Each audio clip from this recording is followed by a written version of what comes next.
കഥ തുടരുന്നു. അയ്യോ എൻ്റെ അമ്മേ! പെട്ടെന്ന് അലർച്ച പോലെ സുലോചനയുടെ മുറിയിൽ നിന്ന് ഒരു വിളി ഉയർന്നു. ജ്യോതി ഞെട്ടിപ്പോയി. സുലോചന ചേച്ചിക്ക് എന്താണ് സംഭവിച്ചത്? ഷാളിൻ്റെ തുമ്പത്തെ കുരുക്കിൽ നിന്ന് അവൾ വേഗം തല ഊരിയെടുത്തു. സുലോചനയുടെ നിലവിളി അപ്പോഴും കേൾക്കുന്നുണ്ടായിരുന്നു. കട്ടിലിന്മേൽ എടുത്തു വെച്ചിരുന്ന കസേര അവൾ താഴ്ത്തു വെച്ചിട്ട് ഓടിച്ചെന്ന് വാതിൽ തുറന്നു. സുലോചനയുടെ മുറി തുറന്ന് കിടക്കുകയായിരുന്നു. ജ്യോതി വേഗം അങ്ങോട്ട് ചെന്നു. സുലോചന വേദന കൊണ്ട് കിടന്നു പൊളയുന്നു. അവൾ ഇരു കൈകൾ കൊണ്ട് വയറിൽ അമർത്തി പിടിച്ചിട്ടുണ്ട്. ശശാങ്കൻ അവളെ ആശ്വസിപ്പിക്കാൻ ശ്രമിക്കുന്നു. എന്ത് പറ്റിയേട്ടാ? ജ്യോതി ഉത്കണ്ഠയോടെ ചോദിച്ചു. പെട്ടെന്നൊരു വയറുവേദന. എന്താണെന്നറിയില്ല, അമ്പരപ്പോടെ ശശാങ്കൻ പറഞ്ഞു. ബെഡിൻ്റെ മധ്യത്ത് ഒരു ചുവന്ന വൃത്തം അപ്പോഴാണ് ജ്യോതി കണ്ടത്. സുലോചനയ്ക്ക് ബ്ലീഡിങ് തുടങ്ങിയിരിക്കുന്നുവെന്ന് അവൾക്ക് പെട്ടെന്ന് മനസ്സിലായി. എത്രയും വേഗം ചേച്ചിയെ നമുക്ക് ഹോസ്പിറ്റലിൽ കൊണ്ടുപോകണം. രജനിയുടെ മുറിയിലാണല്ലോ രമേഷ് എന്ന് അപ്പോഴാണ് അവൾക്ക് ഓർമ്മ വന്നത്. വിളിക്കാതെ വേറെ നിവൃത്തിയില്ല. ജ്യോതി ചെന്ന് രമേഷിനോട് പറ, കാർ ഇറക്കി നിർത്താൻ ശശാങ്കൻ പറഞ്ഞു. അവൾ വേഗം മുറിയിൽ നിന്നിറങ്ങി. ഒന്നും അറിയാത്ത ഭാവത്തിൽ അപ്പോൾ രമേഷ് അങ്ങോട്ട് വന്നു. ഞാൻ ടോയ്ലറ്റിലായിരുന്നു. എന്ത് പറ്റി ചേച്ചിക്ക്? അയാൾ അവളോട് ചോദിച്ചു. ദഹിപ്പിക്കുന്ന മട്ടിൽ അവൾ അയാളെ ഒന്ന് നോക്കി. അയാൾ ചൂളിപ്പോയി. ചേച്ചിക്ക് ബ്ലീഡിങ് തുടങ്ങി. എത്രയും വേഗം ഹോസ്പിറ്റലിൽ എത്തിക്കണം. രമേഷ് ഉടൻ തന്നെ കാറെടുത്ത് പോർച്ചിലേക്ക് കൊണ്ടുവന്നു. അപ്പോഴേക്ക് സംസാരം കിട്ടി രജനി എത്തി. അവളോട് സംസാരിക്കാൻ നിൽക്കാതെ ജ്യോതി വേഗം സുലോചനയുടെ അടുത്തേക്ക് ചെന്നു. എനിക്ക് വയ്യല്ലോ ജ്യോതി, ഭയങ്കര വേദന. സുലോചന കരഞ്ഞു. ചേച്ചി ഒന്നുകൊണ്ട് പേടിക്കണ്ട, നമ്മൾ ഹോസ്പിറ്റലിലേക്ക് പോവുകയാണ്. ജ്യോതിയും ശശാങ്കനും കൂടി സുലോചനയെ താങ്ങിപ്പിടിച്ച് കാറിനടുത്തേക്ക് കൊണ്ടുവന്നു. രജനി പെട്ടെന്ന് കാറിൻ്റെ ബാക്ക് ഡോർ തുറന്നു പിടിച്ചു. സുലോചനയെ അവർ മെല്ലെ ബാക്ക് സീറ്റിലേക്ക് കിടത്തി. ഒപ്പം ജ്യോതിയും കയറി. ഞാനും വരാം. രജനി സന്നദ്ധയായി. വേണ്ട, ജ്യോതി വിലക്കി. രജനി തലതിരിച്ച് രമേഷിനൊന്ന് നോക്കി. അയാൾ ഡ്രൈവർ സീറ്റിലായിരുന്നു. വീട്ടിൽ ആരെങ്കിലും വേണ്ടേ? രജനി വാതിലടച്ച് കിടന്നോ? ഞങ്ങൾ പോയിട്ട് വരാം, അയാൾ പറഞ്ഞു. അവൾ തലകുലുക്കി. ശശാങ്കൻ മുൻസീറ്റിൽ കയറി. സുലോചന അപ്പോൾ ഞരങ്ങുകയും മൂളുകയും ചെയ്യുന്നുണ്ടായിരുന്നു. കാർ മുന്നോട്ട് കുതിച്ചു. അത് നോക്കി രജനി ഒരു നിമിഷം നിന്നു. പിന്നെ അവൾ ചെന്ന് ഗേറ്റ് അടച്ച് കുറ്റിയിട്ടു. ആ വലിയ വീട്ടിൽ രാത്രിയിൽ ഒറ്റയ്ക്ക് കിടക്കാൻ അവൾക്ക് ഭയം തോന്നാതിരുന്നില്ല. മുൻവാതിലടച്ച് ഭദ്രമാക്കിയിട്ട് രജനി അവളുടെ മുറിയിലേക്ക് നടന്നു. രമേഷിൻ്റെ കിടപ്പുമുറി തുറന്നു കിടക്കുകയായിരുന്നു. അതിലെ ലൈറ്റ് അണയ്ക്കാൻ അവൾ അങ്ങോട്ട് കയറി. സീലിംഗ് ഫാനിൽ കെട്ടിയിട്ട ഷാൾ കണ്ട് രജനി ഞെട്ടി. എന്താണ് സംഭവിച്ചതെന്ന് അവൾക്ക് ഊഹിക്കാൻ കഴിഞ്ഞു. രജനി കസേരയെടുത്ത് കട്ടിൽമേൽ വെച്ച് അതിൽ കയറി നിന്ന് ഫാനിൽ നിന്ന് ഷാൾ അഴിച്ചെടുത്തു. അവൾക്ക് പിന്നെ ഉറങ്ങാൻ കഴിഞ്ഞില്ല. ഹോസ്പിറ്റലിൽ ചെന്നപ്പോൾ 1 മണി കഴിഞ്ഞിരുന്നു. കാഷ്വാലിറ്റിയിൽ നൈറ്റ് ഡ്യൂട്ടിയിൽ ഡോക്ടർ സതീഷാണ് ഉണ്ടായിരുന്നത്. അദ്ദേഹം ഉടൻ തന്നെ സുലോചനയെ പരിശോധിച്ചു. രക്തസ്രാവം നിർത്താൻ വേണ്ടി ഒരു ഇഞ്ചക്ഷൻ കൊടുത്തു. ഏത് ഡോക്ടറെയാണ് കൺസൾട്ട് ചെയ്തുകൊണ്ടിരിക്കുന്നത്? അദ്ദേഹം ചോദിച്ചു. ഡോക്ടർ ശാലിനിയാണ് ഞങ്ങൾ പതിവായി കാണുന്നത്, ശശാങ്കർ അറിയിച്ചു. ശാലിനി ഡോക്ടർ സ്ഥലത്തില്ല. ചെന്നൈയിലൊരു സെമിനാറിൽ പങ്കെടുക്കാൻ ഇന്നലെ പോയതാണ്. ഇനി നാളെ കഴിഞ്ഞ് വരും. അല്ലെങ്കിൽ ഇപ്പം തന്നെ വിളിച്ച് വരുത്താമായിരുന്നു, ഖേദത്തോടെ ഡോക്ടർ സതീഷ് പറഞ്ഞു. ഇനിയിപ്പം എന്ത് ചെയ്യും? ശശാങ്കനെ ആദ്യമായി. ബ്ലീഡിങ് നിലച്ചാൽ പിന്നെ പേടിക്കണ്ട. പിന്നെ ഡോക്ടർ ശോഭനയെ വരുത്താം. അതുവരെ സംശയത്തോടെ ജ്യോതി അദ്ദേഹത്തെ നോക്കി. റിസ്ക് ഉണ്ട്. ഇത് ലേറ്റ് പ്രഗ്നൻസി അല്ലേ? അബോർഷന് സാധ്യത കൂടുതലാണ്. ഇതിനു മുമ്പ് അങ്ങനെ സംഭവിച്ചിട്ടുണ്ടോ? 2 തവണ, ശശാങ്കൻ പറഞ്ഞു. ഡോക്ടർ ഒരു നിമിഷം ആലോചിച്ച് നിന്നു. നിങ്ങൾക്ക് വേണമെങ്കിൽ പേഷ്യൻറ്റിനെ വേറെ ഏതെങ്കിലും ഹോസ്പിറ്റലിലേക്ക് കൊണ്ടുപോകാം. നല്ല ഗൈനക്കോളജിസ്റ്റുള്ള ഏതെങ്കിലും സ്ഥലത്ത്. ഡോക്ടർ സജസ്റ്റ് ചെയ്യുന്നത് ഏത് ഹോസ്പിറ്റലാണ്? ചങ്ങനാശ്ശേരിയിൽ പോകണം. അവിടെ ഡോക്ടർ സുമതികുട്ടിയമ്മയുണ്ട്. ചെമ്പകശ്ശേരി നഴ്സിംഗ് ഹോമിൽ, ഡോക്ടർ സതീഷ് പറഞ്ഞു. ഈശ്വര, അവിടേക്ക് പോയാൽ? ജ്യോതിക്ക് ഭീതിയായി. പക്ഷേ സുലോചന ചേച്ചിയുടെ വയറ്റിൽ വളരുന്ന കുഞ്ഞിന് ഒരാപത്തും സംഭവിക്കാൻ പാടില്ല. നേരം വെളുത്തിട്ട് തീരുമാനിച്ചാൽ മതി ഇവിടുന്ന് പോകുന്ന കാര്യം, പെട്ടെന്ന് രമേഷ് പറഞ്ഞു. അതോടെ ആ ചർച്ച അവിടെ വെച്ച് അവസാനിച്ചു. മയക്കത്തിലായിരുന്നു സുലോചന. അത് കാരണം അവളൊന്നും അറിഞ്ഞില്ല. ജ്യോതിയും ശശാങ്കനും രമേഷിനും ഉറങ്ങാതെ ആ രാത്രി വിളിപ്പിച്ചു. ജ്യോതിയും രമേഷും പരസ്പരം മിണ്ടിയില്ല. അവളുടെ മനസ്സിൽ അയാളോടുള്ള വെറുപ്പ് നിറഞ്ഞു പതയുകയായിരുന്നു. രജനിയെക്കുറിച്ചുള്ള ചിന്തയിലായിരുന്നു അയാൾ. നേരം വെളുത്തപ്പോഴേക്ക് ബ്ലീഡിങ്ങിന് ആശ്വാസം കിട്ടി. ഞാൻ വീട്ടിലൊന്ന് പോയിട്ട് വരാം, രമേഷ് പറഞ്ഞു. വരുമ്പോൾ സുലോചനയ്ക്ക് മാറ്റിയെടുക്കാനുള്ള ഡ്രസ്സ് കൂടി കൊണ്ടുവരണം, ശശാങ്കൻ ഓർമ്മിപ്പിച്ചു. രമേഷ് കാറെടുത്ത് വീട്ടിലേക്ക് പോയി. അയാൾ ചെന്നപ്പോൾ യാത്രയ്ക്ക് തയ്യാറായി എയർബാഗുമായി കാത്തിരിക്കുകയായിരുന്നു രജനി. അയാളെ കണ്ട് അവൾ എഴുന്നേറ്റു.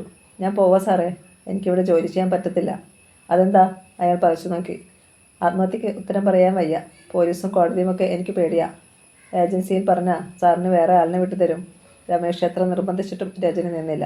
എയർബാഗുമെടുത്ത് അവൾ അപ്പോൾ തന്നെ യാത്ര പറഞ്ഞു പോകാനിറങ്ങി. രമേഷ് തളർച്ചയോടെ കസേരയിലേക്ക് ഇരുന്നു. ഇതുപോലെ മനസ്സിലുണ്ടെങ്കിൽ ഒരു ജോലിക്കാരിയെ കിട്ടാൻ ഇനി എത്ര നാൾ കാത്തിരിക്കണം? പെട്ടെന്ന് അയാളുടെ മൊബൈൽ ഫോൺ ബെല്ലടിച്ചു. നോക്കിയപ്പോൾ എറണാകുളത്തെ ഒരു നമ്പറാണ്. ഹലോ, രമേഷ് ചേട്ടനല്ലേ? ഒരു പെൺസ്വരം ചോദിച്ചു. അതെ. മനസ്സിലായോ ഞാൻ ആരാണെന്ന്? കേട്ടിട്ട് നല്ല പരിചയം തോന്നി രമേഷിന്. എറണാകുളത്ത് നിന്നാകുമ്പോൾ ദൈവമേ, കാർത്തികയല്ലേ? കാർത്തികയാണോ? അയാൾ ചോദിച്ചു. അപ്പോൾ എന്നെ മറന്നിട്ടില്ല. സന്തോഷമോ ആശ്ചര്യമോ ഉണ്ടായിരുന്നു അവളുടെ സ്വരത്തിൽ. അങ്ങനെ അങ്ങ് മറന്നു കളയാൻ പറ്റിയ പെണ്ണല്ലല്ലോ നീ. എനിക്കും രമേശേട്ടനെ അങ്ങനെ അങ്ങ് മറക്കാൻ പറ്റുന്നില്ല. ഒന്ന് കാണാൻ ആഗ്രഹമുണ്ട്. എപ്പോഴാണ് സൗകര്യം? രമേശ് പെട്ടെന്ന് ജാഗരൂകനായി. എന്തിനാണ് അവൾ വീണ്ടും കാണാൻ ആഗ്രഹിക്കുന്നത്? ഗർഭിണിയായിട്ട് അതിൻ്റെ പേരിൽ 1,00,000 രൂപ വിലപേശി വാങ്ങി അത് അലസിപ്പിച്ച് കളഞ്ഞവളാണ്. അവൾ കാരണം കൊട്ടേഷൻ കൊടുത്ത് ഒരുത്തനെ കൊലപ്പെടുത്തേണ്ടിയും വന്നിട്ടുണ്ട്. അവളുടെ ആങ്ങള സുഭാഷിനെ. വീണ്ടും അവൾ എന്തിനാണ് എന്നെ കാണുന്നത്? രമേശ് ചോദിച്ചു. അത് ഫോണിൽ കൂടി പറഞ്ഞാൽ ശരിയാവത്തില്ല. രമേശ് ചേട്ടന് ഇങ്ങോട്ടൊന്ന് വരാമോ? പഴയ ഹോസ്റ്റലിലാണോ നീ താമസിക്കുന്നത്? അല്ല, അത് വിട്ടു. സുചിത്ര ചേച്ചിയുടെ മാരേജ് കഴിഞ്ഞു. ഞാനിപ്പോൾ തൃപ്പൂണിത്തുറയിലുള്ള ഒരു ഹോസ്റ്റലിലാണ്. കാർത്തികയെ കാണുന്നതിൽ തെറ്റൊന്നുമില്ലെന്ന് അയാൾക്ക് തോന്നി. അവളുടെ ഉദ്ദേശം എന്താണെന്ന് അറിയാമല്ലോ. ശരി, ഞാനൊരു ദിവസം വരാം. അയാൾ സമ്മതിച്ചു. ഈ ഞായറാഴ്ച വരുമോ? നോക്കട്ടെ, ഞാനിപ്പോൾ ഇത്തിരി ബിസിയാണ്. നിനക്ക് മൊബൈലില്ലേ? ഉണ്ട്. രമേശേട്ടൻ അനുകൂലമായ മറുപടിയാണ് തരുന്നതെങ്കിൽ മാത്രം അതിൽ വിളിക്കാമെന്ന് വിചാരിച്ചാണ്. ശരി, നാളെ വിളിക്കാം. താങ്ക് യു രമേശേട്ടാ. കാർത്തിക ഫോൺ വെച്ചു. അയാൾ സന്തോഷം തോന്നാതിരുന്നില്ല. ഒരിക്കൽ ബന്ധപ്പെട്ടിട്ടുള്ള ഒരു പെണ്ണിനും തന്നെ മറക്കാൻ പറ്റില്ല. തൻ്റെ പുരുഷത്വത്തിനുള്ള അംഗീകാരമാണത്. അയാളൊരു മൂളിപ്പാട്ടോടെ കിടപ്പുമുറിയിലേക്ക് ചെന്നു. തലേരാത്രിയിൽ ഉറങ്ങാൻ കഴിഞ്ഞില്ല. ശരിക്കൊന്ന് ഉറങ്ങണം. അയാൾ കണ്ണുകൾ അടച്ചു കിടന്നു. കോളേജിൽ അന്ന് ക്ലാസ്സുകൾ അവസാനിക്കുകയായിരുന്നു. 4 ആഴ്ച പഠിക്കാനുള്ള അവധി. അത് കഴിഞ്ഞ് പരീക്ഷ. ക്ലാസ്സിൽ നിന്നിറങ്ങിയപ്പോൾ ഷീബയുടെ കണ്ണുകൾ 4 പാടും പരതി. കുറച്ചു മുമ്പ് വരെ ഹരികൃഷ്ണൻ ക്ലാസ്സിലുണ്ടായിരുന്നു. ഇപ്പോൾ കാണാനില്ല. ആരെയടി നോക്കുന്നത്? സബിത ചോദിച്ചു. ഹരിയെ. നാളെ രാവിലെ ഞാൻ വീട്ടിലേക്ക് പോവല്ലേ? അതിനു മുമ്പ് അവനൊന്ന് കാണണം. നിനക്ക് വേറെ പണിയില്ലേ ഷീബേ? നിനക്ക് അവനെ കിട്ടില്ല. ഇത്രയായിട്ട് മനസ്സിലായില്ലെങ്കിൽ നീ ഒരു പൊട്ടിയാണ്. സബിത അവളെ പരിഹസിച്ചു. നീ ഒന്നും മിണ്ടാതിരിക്കേ. ജ്യോതിയെ മാത്രമേ അവൻ സ്നേഹിച്ചിട്ടുള്ളൂ. അവളെ അവന് നഷ്ടപ്പെട്ടില്ലേ? ഇനി അവൻ്റെ മനസ്സിൽ ആരുമില്ല. ഒരുപക്ഷെ എന്നോട് ദയ തോന്നിയാൽ? അപ്പോൾ ആ ഡോക്ടർ പൂർണിമയോ? അന്ന് കല്യാണാലോചന ഉണ്ടായിരുന്നതല്ലാതെ പിന്നെ വേറെ പുരോഗതിയൊന്നും വന്നിട്ടില്ലെന്നാണ് എനിക്ക് തോന്നുന്നത്. ഷീബ പ്രതീക്ഷ കൈവിട്ടില്ല. ഹരി ഇപ്പോൾ വീട്ടിലെത്തി കാണും. നമുക്ക് കാൻറ്റീനിലൊന്ന് നോക്കാം. അവർ കാൻറ്റീനിലേക്ക് ചെന്നു. ഒഴിഞ്ഞ ഒരു ഭാഗത്തുള്ള മേശയുടെ ഇരുവശത്തുമായി സത്യനും അഭിഷേകം ഇരിക്കുന്നുണ്ടായിരുന്നു. ഹരി എവിടെ? അവരുടെ അടുത്തേക്ക് ചെന്ന ഷീബ ചോദിച്ചു. അവൻ പോയി, അഭിഷേക് പറഞ്ഞു. ഇത്ര നേരത്തെ? വിശ്വാസം വന്നില്ല അവൾക്ക്. അവൻ്റെ അമ്മ എന്തോ കാര്യത്തിന് വിളിച്ചിട്ടാണ് പോയത്, സത്യൻ അറിയിച്ചു. ഷീബയും സബിതയും അവരുടെ അടുത്തിരുന്നു. താൻ എന്തിനാ അവൻ്റെ പിന്നാലെ ഇങ്ങനെ നടക്കുന്നത്? അവൻ്റെ കല്യാണം തീരുമാനിച്ചു, പെട്ടെന്ന് സത്യം പറഞ്ഞു. ഷീബ ഒന്ന് ചിരിച്ചു. ഇത് കുറേ നാളായി നിങ്ങൾ പറയാറുള്ളതല്ലേ. വേറെ എന്തെങ്കിലും ആണെങ്കിൽ പറ. അഭിഷേകും സത്യനും പരസ്പരം ഒന്ന് നോക്കി. കോളേജിൽ ആരെയും അറിയിച്ചില്ലെന്നേയുള്ളൂ. ഹരിയുടെയും പൂർണിമയുടെയും എൻഗേജ്മെൻറ്റ് നടന്നു കഴിഞ്ഞ ആഴ്ചയിൽ. നുണ, പച്ചക്കള്ളം. സത്യൻ അവൻ്റെ പ്ലാസ്റ്റിക് ഫയൽ തുറന്ന് അതിൽ നിന്ന് ഒരു പോസ്റ്റ് കാർഡ് സൈഡിലുള്ള ഒരു ഫോട്ടോ എടുത്ത് ഷീബയ്ക്ക് നീട്ടി. അവളത് വാങ്ങി നോക്കി. ഹരികൃഷ്ണൻ്റെയും പൂർണിമയുടെയും മോതിരമാറ്റത്തിൻ്റെ ഫോട്ടോ ആയിരുന്നു അത്. അവൾ ഞെട്ടി. നോക്കട്ടെ തന്നെ. സബിത ആ ഫോട്ടോ വാങ്ങി നോക്കി. തനിക്ക് വേറെ നല്ല ആൺപിള്ളേരെ കിട്ടും. എന്തിനാ ഇനി ഹരിയെ ഓർത്തുകൊണ്ടിരിക്കുന്നത്? തൻ്റെ ഡാഡി ഇപ്പം തന്നെ മരുമോനെ സെലക്ട് ചെയ്ത് കാണും. സമാധാനമായിട്ട് പോയിരുന്ന് പഠിക്ക്. നല്ല മാർക്കോടെ പാസ്സാകുക. സത്യൻ അവളെ ഉപദേശിച്ചു. വെളിയിലെ മുഖത്തോടെ ഷീബ അല്പം കൂടി അവിടെ ഇരുന്നു. പിന്നെ എഴുന്നേറ്റു. വാ സബിത, നമുക്ക് പോകാം. സബിത എഴുന്നേറ്റ് അവളോടൊപ്പം നടന്നു. ഹോസ്റ്റലിൽ ചെന്നിട്ട് ഷീബ ഒന്നും മിണ്ടിയില്ല. അവൾ ദുഃഖിതയായിരുന്നു. നീ എന്തുവാ ഇത്ര ആലോചിക്കുന്നേ? സബിത ചോദിച്ചു. ഒന്നുമില്ല. അല്ല, എനിക്ക് നിന്നെ അറിയില്ല. ഹരി എന്നേക്കുമായി നഷ്ടപ്പെട്ടു എന്ന സത്യം അംഗീകരിക്കാൻ നിന്റെ മനസ്സ് സമ്മതിക്കുന്നില്ല അല്ലേ? അതെ എന്നർത്ഥത്തിൽ ഷീബ മെല്ലെ തലകുലുക്കി. അന്ന് രാത്രിയിൽ ഷീബ ചെമ്പശ്ശേരി നഴ്സിംഗ് ഹോമിലേക്ക് വിളിച്ചു. ഡോക്ടർ പൂർണിമയെ ഒന്ന് കണക്ട് ചെയ്യാമോ പ്ലീസ്? 1 മിനിറ്റ് കഴിഞ്ഞപ്പോൾ പൂർണിമയെ അവൾക്ക് ലൈനിൽ കിട്ടി. പൂർണിമ ഡോക്ടറല്ലേ? ഷീബ ചോദിച്ചു. അതെ. ഡോക്ടറോട് വളരെ പ്രധാനപ്പെട്ട ഒരു കാര്യം പറയാനാണ് ഞാനിപ്പോൾ വിളിക്കുന്നത്. ഡോക്ടർ സുമതി കുട്ടിയമ്മയുടെ മകൻ ഹരികൃഷ്ണനുമായി ഡോക്ടറെ വിവാഹം നിശ്ചയിച്ചിരിക്കുകയാണ് അല്ലേ? അതെ. ആരാണ് സംസാരിക്കുന്നത്? പറയാം. അതിനു മുമ്പ് ഞാൻ പറയുന്ന കാര്യം ശ്രദ്ധിച്ച് കേൾക്കണം. ഡോക്ടറുടെ നന്മയ്ക്കാണ്. ഹരികൃഷ്ണനുമായുള്ള ഈ വിവാഹത്തിൽ നിന്ന് ഡോക്ടർ പിന്മാറണം. ആരാണ് സംസാരിക്കുന്നതെന്ന് പറഞ്ഞില്ലെങ്കിൽ ഞാനിപ്പോൾ ഫോൺ വയ്ക്കും. എനിക്ക് വേറെ ജോലിയുണ്ട്. പൂർണിമയുടെ സ്വരത്തിൽ ഗൗരവം നിറഞ്ഞു. എൻ്റെ പേര് വിനീത. ഞാൻ ഹരികൃഷ്ണൻ്റെ കോളേജിൽ പഠിക്കുന്ന ഒരു കുട്ടിയാണ്. പണവും സൗന്ദര്യവും ഉള്ളവനാണ് ഹരി. അതുപയോഗിച്ച് അവൻ പല പെൺകുട്ടികളെയും പാട്ടിലാക്കിയിട്ടുണ്ട്. ചിലരോടൊക്കെ അവൻ കാരണം പഠനം ഉപേക്ഷിച്ച് പോയിട്ടുണ്ട്. കല്യാണം കഴിഞ്ഞാലും അവൻ്റെ സ്വഭാവം നേരെയാകത്തില്ല ഡോക്ടറെ. പൂർണിമയ്ക്ക് പിന്നെ ക്ഷമിക്കാനുള്ള കരുത്തുണ്ടായിരുന്നില്ല. ഹരിയെ ആഗ്രഹിച്ചിട്ട് കിട്ടാത്തതിൻ്റെ കൊതിക്കറിവ് കൊണ്ടാണ് കുട്ടി എനിക്ക് ഫോൺ ചെയ്യുന്നതെന്ന് മനസ്സിലാക്കാനും മാത്രമുള്ള ബുദ്ധി എനിക്കുണ്ട്. വേറെ വല്ല നമ്പറും ഉണ്ടെങ്കിൽ ഇനി അത് പരീക്ഷിച്ച് നോക്ക്. അവൾ പെട്ടെന്ന് റിസീവർ വെച്ചു. ഷിബയെയാണ് പൂർണിമയ്ക്ക് പെട്ടെന്ന് ഓർമ്മ വന്നത്. അവളും മുമ്പൊരിക്കൽ ഇതുപോലെ. എന്തായാലും ഒരു കാര്യം ഉറപ്പാണ്, ഹരികൃഷ്ണൻ പല പെൺകുട്ടികളുടെയും ആരാധനാപാത്രമാണ് കോളേജിൽ. അത് സ്വാഭാവികം. പിറ്റേന്ന് അവളോടൊപ്പം വാർഡിലേക്ക് റൗണ്ട്സിന് പോകാൻ ഉണ്ടായിരുന്നത് വസുമതി എന്ന നേഴ്സായിരുന്നു. ഹരികൃഷ്ണൻ സാറിൻ്റെ അച്ഛൻ വലിയ ദാനധർമ്മിഷ്ഠനായിരുന്നു. അച്ഛനെ പോലെ മോനും, വസുമതി പറഞ്ഞു.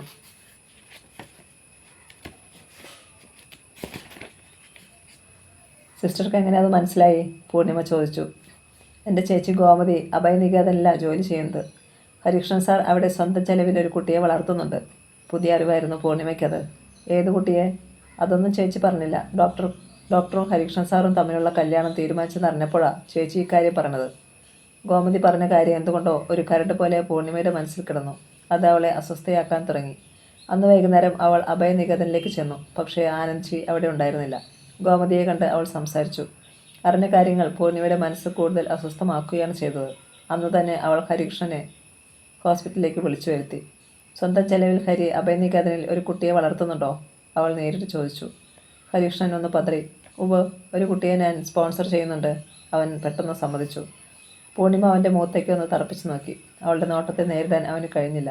കുറേ നാൾ മുമ്പ് 2 വയസ്സുള്ള മഹേഷ് എന്ന ഒരു ആൺകുഞ്ഞിനെ ഹരി അഭയനികേതനിൽ കൊണ്ടുചെന്ന് ഏൽപ്പിച്ചല്ലോ. ആ കുട്ടിയോ? ഹരികൃഷ്ണൻ ഒന്ന് പതറി.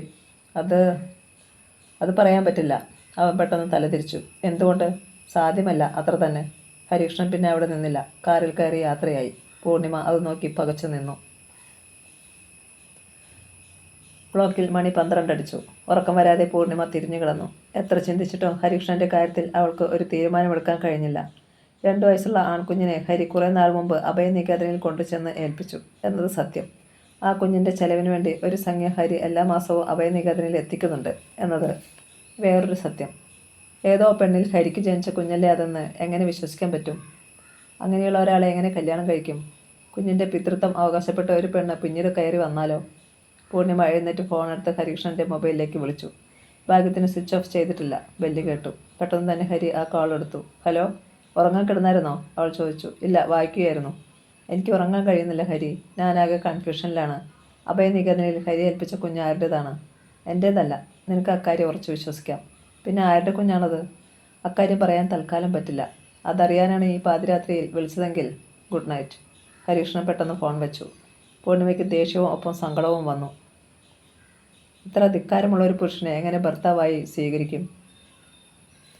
വിശ്വസിച്ചെങ്ങനെ സ്നേഹിക്കും? പിറ്റേന്ന് രാവിലെ അവൾ ഹോസ്പിറ്റലിൽ ചെന്നപ്പോൾ കൺസൾട്ടിംഗ് റൂമിലേക്ക് പോകും മുമ്പ് ഡോക്ടർ സുമതികുട്ടിയമ്മയുടെ മുറിയിലേക്ക് ചെന്നു. Good morning doctor. അവൾ അഭിവാദനം ചെയ്തു. പൂർണിമയുടെ മുഖത്തേക്ക് ഗൗരവഭാവം കണ്ട് സുമതികുട്ടിയമ്മ ഒന്ന് പകച്ചു. ഗുഡ് മോർണിംഗ് മോളെ, ഇരിക്കേ. എന്തെങ്കിലും പ്രോബ്ലം ഉണ്ടോ? അവർ ആരാഞ്ഞു. പ്രോബ്ലം ഉണ്ട് ഡോക്ടർ. പൂർണിമ എതിർവശത്തുള്ള കസേരയിലിരുന്നു. പറ മോളെ. മോതിരമാറ്റം നടന്നെങ്കിലും ഹരിയും ഞാനും തമ്മിലുള്ള കല്യാണം നടക്കുമോ എന്ന് എനിക്കിപ്പോൾ സംശയമുണ്ട്. എന്താ മോളെ ഇങ്ങനെയൊക്കെ പറയുന്നത്? അതിന് മാത്രം ഇപ്പോൾ എന്തുണ്ടായി? സുമതികുട്ടിയമ്മയ്ക്ക് ആദിയായി. അഭയനികേതനിൽ അന്വേഷിച്ച് പോയതിനെക്കുറിച്ച് അവൾ വിശദമായി അവരോട് പറഞ്ഞു. ഞാൻ എത്ര ചോദിച്ചിട്ടും ആ കുഞ്ഞ് ആരുടേതാണെന്ന് ഹരി പറയുന്നില്ല. എങ്ങനെ ഞാൻ പിന്നെ?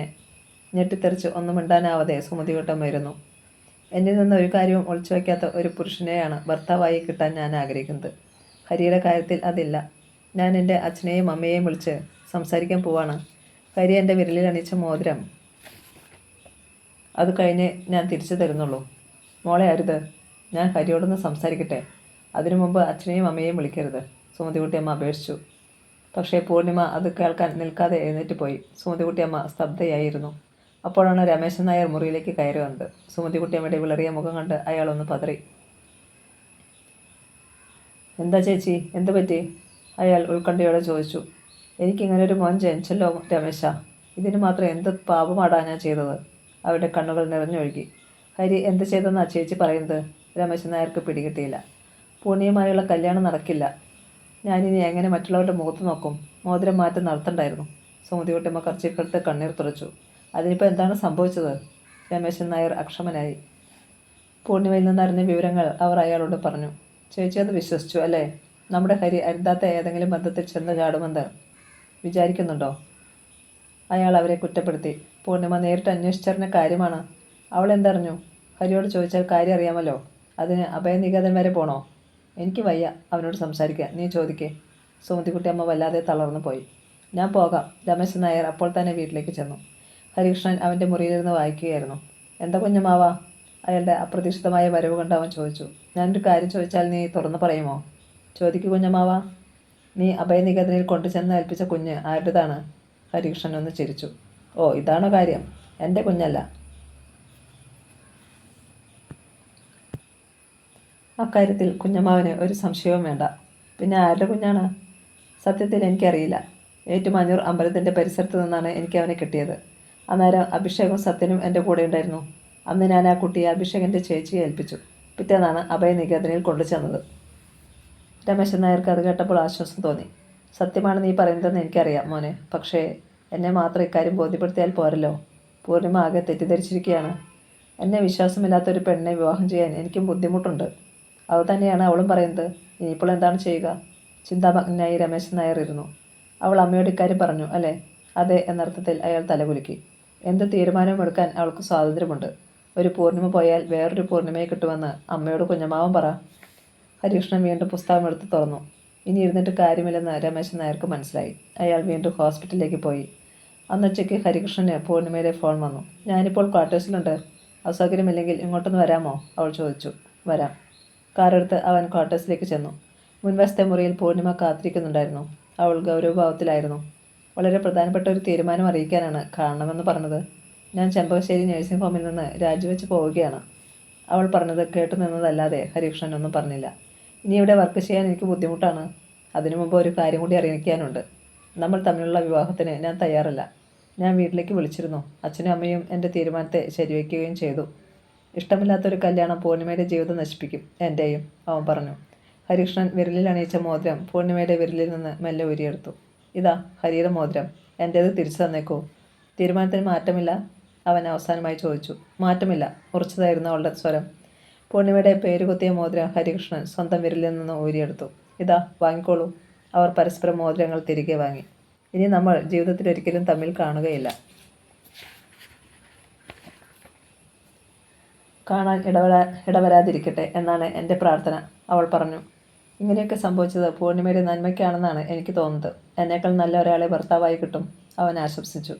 അതെ, ഇത്ര ദുരൂഹത നിറഞ്ഞ ഒരാളുടെ ഭാര്യയാകേണ്ടി വന്നില്ലല്ലോ എന്ന കാര്യത്തിൽ എനിക്ക് സന്തോഷമുണ്ട്. ഹരികൃഷ്ണൻ പോയിക്കോളൂ, യാത്രയ്ക്കുള്ള ഒരുക്കങ്ങൾ നടത്താനുണ്ട്. ഹരികൃഷ്ണൻ അവളുടെ മുഖത്തേക്കൊന്ന് നോക്കിയിട്ട് കയ്യിലിരുന്ന മോതിരം പോക്കറ്റിലിട്ടു. പിന്നെ പടിയിറങ്ങി കാറിനടുത്തേക്ക് നടന്നു. പൂർണിമയ്ക്ക് സങ്കടം അടക്കാൻ കഴിഞ്ഞില്ല. അവൾ ഓടി അകത്തേക്ക് ചെന്ന് കിടക്കയിൽ വീണ് കിടന്ന് കരഞ്ഞു. ഡോക്ടർ സതീഷ് വാർഡിലേക്ക് വന്നപ്പോൾ സുലോചനയും ജ്യോതിയും മാത്രമേ അവിടെ ഉണ്ടായിരുന്നുള്ളൂ. ഡിസ്ചാർജ് എഴുതിയിട്ടുണ്ട്. സുലോചനയ്ക്ക് ഇന്ന് വീട്ടിലേക്ക് പോകാം, ഡോക്ടർ അറിയിച്ചു. Thank you doctor. എനിക്ക് എന്നു മുതൽ ഓഫീസിൽ പോയി തുടങ്ങാൻ സാധിക്കും? വീട്ടിൽ വെറുതെ ഇരിക്കാൻ വയ്യ, അതുകൊണ്ടാണ്. സുലോചന അവളുടെ വിഷമം പ്രകടിപ്പിച്ചു. കുറച്ച് ബ്ലഡ് ലോസ്റ്റ് ഉണ്ടായിട്ടുണ്ട്. നല്ല ക്ഷീണം ഉണ്ടാവും. നല്ല ഭക്ഷണം കഴിക്കണം. ഹീമോഗ്ലോബിൻ്റെ അളവ് കുറവാണ് രക്തത്തിൽ. അതിൻ്റെ ക്ഷീണം കാണും. 2 ദിവസം കൂടി റെസ്റ്റ് എടുത്തിട്ട് ഓഫീസിൽ പോയിക്കോളൂ. ഡോക്ടർ പോയപ്പോൾ സുലോചന തലത്തിരിച്ച് ജ്യോതിയെ നോക്കി. ഇങ്ങോട്ട് വരുമ്പോൾ എൻ്റെ വയറ്റിൽ ഒരു പിഞ്ചു കുഞ്ഞുണ്ടായിരുന്നു. തിരിച്ചു പോകുന്നത് ഒഴിഞ്ഞ വയറും വെറും കൈയുമായിട്ട്. അവളുടെ കണ്ണുകൾ നിറഞ്ഞു. ചേച്ചി നിരാശപ്പെടരുത്. ചെറുപ്പമല്ലേ ഇപ്പോഴും. ഇനിയും സാധ്യതയുണ്ട്. ജ്യോതി അവളെ ആശ്വസിപ്പിക്കാൻ ശ്രമിച്ചു. ഇല്ല ജ്യോതി, ഇത് അവസാനത്തേതായിരുന്നു. ഇതും കൂടി കിട്ടിയില്ലെങ്കിൽ ഇനി പ്രതീക്ഷിക്കുക വേണ്ടെന്ന് ഷൈനി ഡോക്ടർ പറഞ്ഞത്. പിന്നെ എന്ത് പറയണമെന്ന് ജ്യോതിക്ക് അറിയില്ലായിരുന്നു. ഞാൻ ശശാങ്കരനെ വിളിക്കാം. ആരെങ്കിലും ഇല്ലാതെ വീട്ടിൽ പോകാൻ പറ്റില്ലല്ലോ. സുലോചന ഉടൻ തന്നെ ശശാങ്കനെ വിളിച്ചു. ഓഫീസിലായിരുന്നു അയാൾ. തയ്യാറായിരുന്നോ? 1/2 മണിക്കൂറിനകം ഞാൻ വരാം, അയാൾ പറഞ്ഞു. ജ്യോതി വസ്ത്രങ്ങളൊക്കെ മടക്കിയെടുത്ത് ബാഗിൽ വെച്ചു. 4 ദിവസം അവൾ സുലോചനയോടൊപ്പം ഹോസ്പിറ്റലിൽ തന്നെയായിരുന്നു. ഭക്ഷണം ഹോട്ടലിൽ നിന്ന് ശശാങ്കനോ രമേശോ വാങ്ങിക്കൊണ്ടുവരുമായിരുന്നു. രജനി തിരിച്ചു പോയെന്നറിഞ്ഞപ്പോൾ ജ്യോതിക്ക് അത്ഭുതം തോന്നാതിരുന്നില്ല. വീട്ടിൽ ഒറ്റയ്ക്ക് കഴിയാൻ സൗകര്യം കിട്ടിയ ഈ സമയത്ത് എന്തുകൊണ്ട് അവൾ പോയി? ഉച്ചകഴിഞ്ഞ് ലീവെടുത്ത് ശശാങ്കൻ ഹോസ്പിറ്റലിൽ വന്നു. ജ്യോതിയാണ് ബാഗും മറ്റ് സാധനങ്ങളും കാറിൽ കൊണ്ടുചെന്ന് വെച്ചത്. നടക്കാൻ ബുദ്ധിമുട്ടുണ്ടോ സുലോചനെ? ശശാങ്കൻ ചോദിച്ചു. കാറിനടുത്ത് വരെ നടക്കാനുള്ള ശക്തിയുണ്ട് എനിക്ക്, അവൾ പറഞ്ഞു. സാവധാനമാണ് അവൾ കാറിനടുത്തേക്ക് നടന്നത്. ഡിസ്ചാർജ് ആണെന്ന് രമേഷിനെ അറിയിച്ചോ? ജ്യോതിയോട് ശശാങ്കൻ ചോദിച്ചു. ഇല്ല. അവർ തമ്മിൽ എന്തോ സൗന്ദര്യ പിണക്കമുണ്ടെന്ന് അയാൾക്ക് തോന്നി. മറ്റുള്ളവരുടെ മുമ്പിൽ വെച്ച് ജ്യോതിയും രമേഷും പരസ്പരം സംസാരിക്കാറുണ്ട്, പക്ഷേ അത്യാവശ്യത്തിന് മാത്രം. ശശാങ്കൻ അത് ശ്രദ്ധിച്ചിട്ടുണ്ട്. വീട്ടിൽ ചെന്നപ്പോൾ അയാളാണ് താക്കോലെടുത്ത് വീട് തുറന്നത്. എന്താ ആ രജനി തിരിച്ചു പോയത്? സുലോചന ചോദിച്ചു. അറിയില്ല ചേച്ചി, ജ്യോതി പറഞ്ഞു. പോയത് നന്നായി. അവൾ ആളത്ര ശരിയല്ലെന്ന് ആദ്യം കണ്ടപ്പോൾ തന്നെ എനിക്ക് തോന്നിയതാ. ശശാങ്കൻ ആദ്യമായി മനസ്സ് തുറന്നു. ജ്യോതി അയാളൊന്ന് നോക്കി. അപ്പോൾ ശശാങ്കേട്ടനും അവളുടെ സ്വഭാവം തിരിച്ചറിഞ്ഞിരുന്നു. വീട്ടിൽ ചെന്ന് സുലോചന ബെഡ്റൂമിൽ കിടന്നു. ശശാങ്കൻ അവളുടെ അടുത്തിരുന്നു. പാവം ജ്യോതി, ഈ വീട്ടിലെ പണികളെല്ലാം അവളെ ഇനി ഒറ്റയ്ക്ക് ചെയ്യണ്ടേ? അടുത്ത മാസം അവൾക്ക് പരീക്ഷയാണ്, അതിന് പഠിക്കുകയും വേണം. സുലോചന സങ്കടപ്പെട്ടു. ഒരു സെർവൻറ്റിനെ കണ്ടുപിടിക്കാമെന്ന് ഞാനും നോക്കട്ടെ. ശശാങ്കൻ ഏറ്റു. കല്യാണം കഴിഞ്ഞിട്ട് ഇത്ര നാളായിട്ട് ജ്യോതിക്ക് വിശേഷമൊന്നുമില്ലല്ലോ. സുലോചന പറഞ്ഞതിൻ്റെ അർത്ഥം അയാൾക്ക് മനസ്സിലായി. അവർ പ്ലാൻ ചെയ്യുന്നുണ്ടായിരിക്കും. പരീക്ഷ കഴിഞ്ഞിട്ട് മതി ഗർഭിണിയാവുന്നതെന്നായിരിക്കും അവരുടെ തീരുമാനം. അയാൾ പറഞ്ഞു. എനിക്കൊരു കുഞ്ഞിനെ വേണം ശശാങ്കേട്ടാ. എനിക്ക് വളർത്താനോ അമനിക്കാനോ സ്നേഹിക്കാനും. രമേഷിനൊരു കുഞ്ഞുണ്ടായാലും മതിയായിരുന്നു. നമ്മുടെ വീട്ടിലല്ലേ അത് വളരാൻ പോകുന്നത്. ആ പ്രതീക്ഷ വേണ്ട സുലോചനെ. ഇത് നിന്റെ ഷെയറിലുള്ള വീടല്ലേ. രമേഷ് വേറെ വീട് വെച്ച് മാറും. നമ്മൾ രണ്ടുപേരും മാത്രം ഇവിടെ അവശേഷിക്കും. സുലോചന അല്പനേരം ആലോചനയിലിരുന്നു. ശശാങ്കേട്ടാ, ഞാനൊരു കാര്യം പറഞ്ഞാൽ സമ്മതിക്കുമോ? ഒടുവിൽ അവൾ ചോദിച്ചു. എന്താണ്? നമുക്കൊരു കുഞ്ഞിനെ ദത്തെടുത്താലോ? അയാൾ പെട്ടെന്ന് പുഞ്ചിരിച്ചു. ഇക്കാര്യം നിന്നോട് പറയണമെന്ന കാര്യം ഞാൻ പലവട്ടം ചിന്തിച്ചിട്ടുണ്ട്. അതാണ് നല്ല മാർഗം. ഇനി ഗർഭം ധരിക്കുന്നതും പ്രസവിക്കുന്നതും ഒക്കെ റിസ്ക്കാണ്. നമുക്കൊരു കുഞ്ഞിനെ ദത്തെടുക്കാം. അയാൾ സമ്മതിച്ചു. എങ്കിലും ഇനി അധികം വൈകണ്ട. നാളെ തന്നെ അതേക്കുറിച്ച് അന്വേഷിക്കാം. സുലോചനയ്ക്ക് സന്തോഷം തോന്നി. ഒരു പിഞ്ചുകുഞ്ഞിനെ കിട്ടിയാൽ അതിനെ സ്വന്തം കുഞ്ഞിനെ പോലെ സ്നേഹിക്കും. പെൺകുഞ്ഞിനെ മതി, അവൾ പറഞ്ഞു. ജ്യോതി ചായ ഉണ്ടാക്കി കൊണ്ടുവന്ന് രണ്ടുപേർക്കും കൊടുത്തു. ഞങ്ങളൊരു പ്രധാന തീരുമാനമെടുത്തു ജ്യോതി, സുലോചന അവളോട് പറഞ്ഞു. എന്താണ് ചേച്ചി? കുഞ്ഞിനെ ദത്തെടുക്കാൻ തീരുമാനിച്ച കാര്യം അവൾ ജ്യോതിയോട് പറഞ്ഞു. നല്ല കാര്യമോ ചേച്ചി, നേരത്തെ ചെയ്യേണ്ടതായിരുന്നു. അപ്പോഴാണ് രമേഷ് വന്നത്. എന്താണ് എല്ലാവരും കൂടി ചർച്ച? അയാൾ തമാശ മട്ടിൽ ചോദിച്ചു. ശശാങ്കൻ അയാളുടെ അടുത്ത് കാര്യം അവതരിപ്പിച്ചു. എങ്കിൽ അഭയനികേതനിൽ പോയാൽ മതി. ധാരാളം കുഞ്ഞുങ്ങൾ അവിടെ ഉണ്ടെന്ന് കേട്ടിട്ടുണ്ട്. വലിയ നിയമക്കുരുക്കുകളൊന്നും കൂടാതെ കുഞ്ഞിനെ കിട്ടുകയും ചെയ്യും, രമേഷ് പറഞ്ഞു. നിനക്കവിടെ ആരെങ്കിലും പരിചയമുണ്ടോ? ശശാങ്കൻ ചോദിച്ചു. ഇല്ല, പക്ഷേ നിങ്ങൾ രണ്ടുപേരും കൂടി ചെന്നാൽ മതി. എന്താണ് ചെയ്യേണ്ടതെന്ന് അവർ പറഞ്ഞു തരും. അന്ന് രാത്രിയിൽ രമേഷിൻ്റെ മൊബൈലിൽ കാർത്തികയുടെ കോൾ വന്നു. ജ്യോതി അപ്പോൾ അടുക്കളയിലായിരുന്നു. രമേശേട്ടാ, നാളെ ഇങ്ങോട്ടൊന്ന് വരാമോ? എന്തിനാണ് നാളെ? അടുത്ത ആഴ്ച ഒരു ദിവസമായാലോ? രമേശേട്ടൻ്റെ ഇഷ്ടം പോലെ. നാളെ എനിക്ക് ക്ലാസ് ഇല്ല. വേണമെങ്കിൽ നമുക്ക് എങ്ങോട്ടെങ്കിലും പോകാം. വൈകുന്നേരം തിരിച്ചു വന്നാൽ മതി. അവൾ ക്ഷണിക്കുന്നതിൻ്റെ പിന്നിൽ എന്തെങ്കിലും കാരണം കാണുമെന്ന് രമേഷിന് തോന്നി. അതെന്താണെന്നറിയണം. ശരി, ഞാൻ വരാം. 10 മണിയാകുമ്പോൾ പാലാരി വട്ടത്ത് നീ നിൽക്കണം. ശരി രമേശേട്ടാ. പിറ്റേന്ന് പതിവിന് നേരത്തെ രമേഷ് ഓഫീസിൽ പോകാൻ തയ്യാറായി. രാവിലെ സൈറ്റിലേക്ക് പോകണം.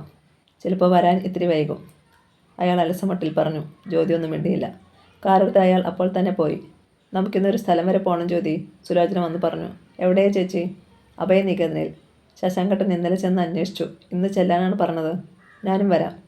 11 മണിയായപ്പോൾ സുലോചനയും ജ്യോതിയും ശശാങ്കനും അഭയനികേതനിൽ ചെന്നു.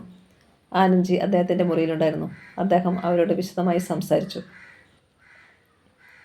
5 വയസ്സിൽ താഴെയുള്ള 20-ലേറെ കുഞ്ഞുങ്ങളുണ്ട് ഇവിടെ. കണ്ടിഷ്ടപ്പെട്ടാൽ അതിലൊരാളെ നിങ്ങൾക്ക് ദത്തെടുക്കാം. സർക്കാർ നിയന്ത്രണമില്ല, അതുകൊണ്ട് നിയമത്തിൻ്റെ നൂലാമാലകളും കുറവാണ്, ആനന്ദ്ജി പറഞ്ഞു. ഞങ്ങൾക്ക് 1 വയസ്സിൽ താഴെയുള്ള ഒരു പെൺകുഞ്ഞിനെയാണ് വേണ്ടത്, സുലോചന ആഗ്രഹം പ്രകടിപ്പിച്ചു. ആ പ്രായത്തിലുള്ള 7-8 പെൺകുഞ്ഞുങ്ങളുണ്ട്, നിങ്ങൾക്ക് കാണാം. പിന്നിലുള്ള ചെറിയ ഹാളായിരുന്നു നഴ്സറി. അദ്ദേഹം അവരെ അവിടേക്ക് കൊണ്ടുപോയി. ആനന്ദ്ജി പറഞ്ഞത് ശരിയായിരുന്നു. 1 വയസ്സിൽ താഴെയുള്ള 8 പെൺകുഞ്ഞുങ്ങളുണ്ടായിരുന്നു.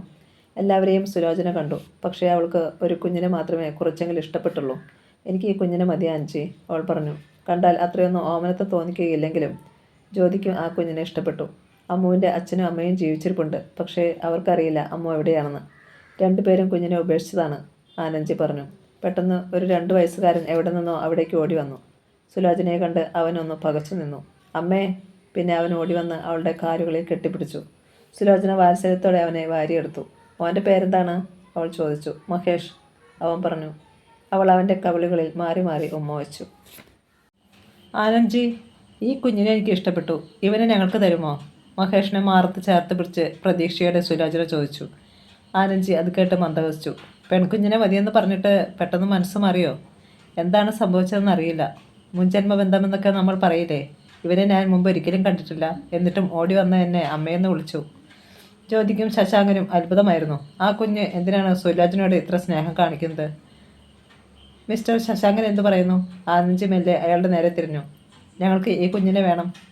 അതിന് വേണ്ടുന്ന എന്ത് ചെലവും ഞങ്ങൾ സഹിക്കാം.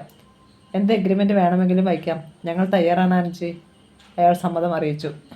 എനിക്ക് സന്തോഷമായി. അഭയനികേതനിൽ മഹേഷ് എത്തിയിട്ട് അധിക നാളായിട്ടില്ല. അപ്പോഴേക്ക് അവനൊരു പുതിയ അച്ഛനെയും അമ്മയെയും കിട്ടിയല്ലോ, ആനന്ദ്ജി പറഞ്ഞു. ആരുടെ കുഞ്ഞാണ് ഇവൻ? ജ്യോതിക്ക് അറിയാൻ കൗതുകം തോന്നി. ഈ കുഞ്ഞ് എങ്ങനെയാണ് ഇവിടെ എത്തിയതെന്ന് പറയാമോ ആനന്ദ്ജി, അവൾ ചോദിച്ചു. ഒരാൾ ഇവനെ ഇവിടെ കൊണ്ടുവന്ന് ഏൽപ്പിച്ചതാണ്. ആര്? ക്ഷമിക്കണം, അത് പറയാൻ നിർവാഹമില്ല. കുട്ടിയെ നിങ്ങൾക്ക് ദത്തെടുക്കാം, പക്ഷേ അതിനു മുമ്പ് ഇവൻ്റെ സ്പോൺസറിൻ്റെ അനുവാദം വാങ്ങണം. കാരണം അയാളാണ് ഈ കുഞ്ഞിൻ്റെ ചെലവുകൾക്കുള്ള പണം തന്നുകൊണ്ടിരിക്കുന്നത്. പെട്ടെന്ന് സുലോചനയുടെ മുഖം വാടി. വേറൊരാൾ സ്പോൺസർ ചെയ്തിരിക്കുന്ന കുഞ്ഞിനെ അയാൾ തരുമോ? തരാൻ സാധ്യതയില്ല. ഞങ്ങൾ ഇനി എന്താണ് ചെയ്യേണ്ടത്? ശശാങ്കൻ ചോദിച്ചു. ഒരാഴ്ച കഴിഞ്ഞേ വരൂ. അതിനു മുമ്പ് ചടങ്ങുകളൊക്കെ ഞാൻ തീർത്തു വയ്ക്കാം. മഹേഷിനെ സുലോചന മനസ്സോടെ നിലത്തേക്ക് നിർത്തി.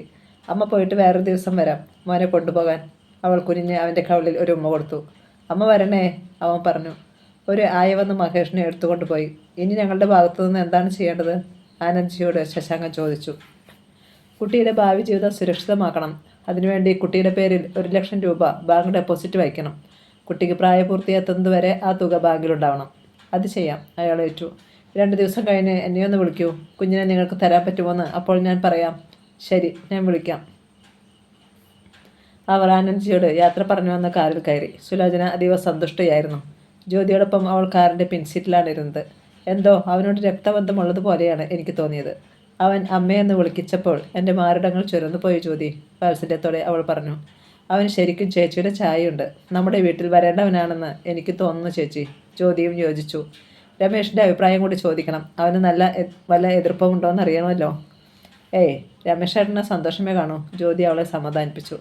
രമേശ് അപ്പോൾ എറണാകുളത്തായിരുന്നു. കാർത്തികയുടെ ഹോസ്റ്റലിലെ വിസിറ്റേഴ്സ് റൂമിലിരുന്ന് അവളോട് സംസാരിക്കുകയായിരുന്നു.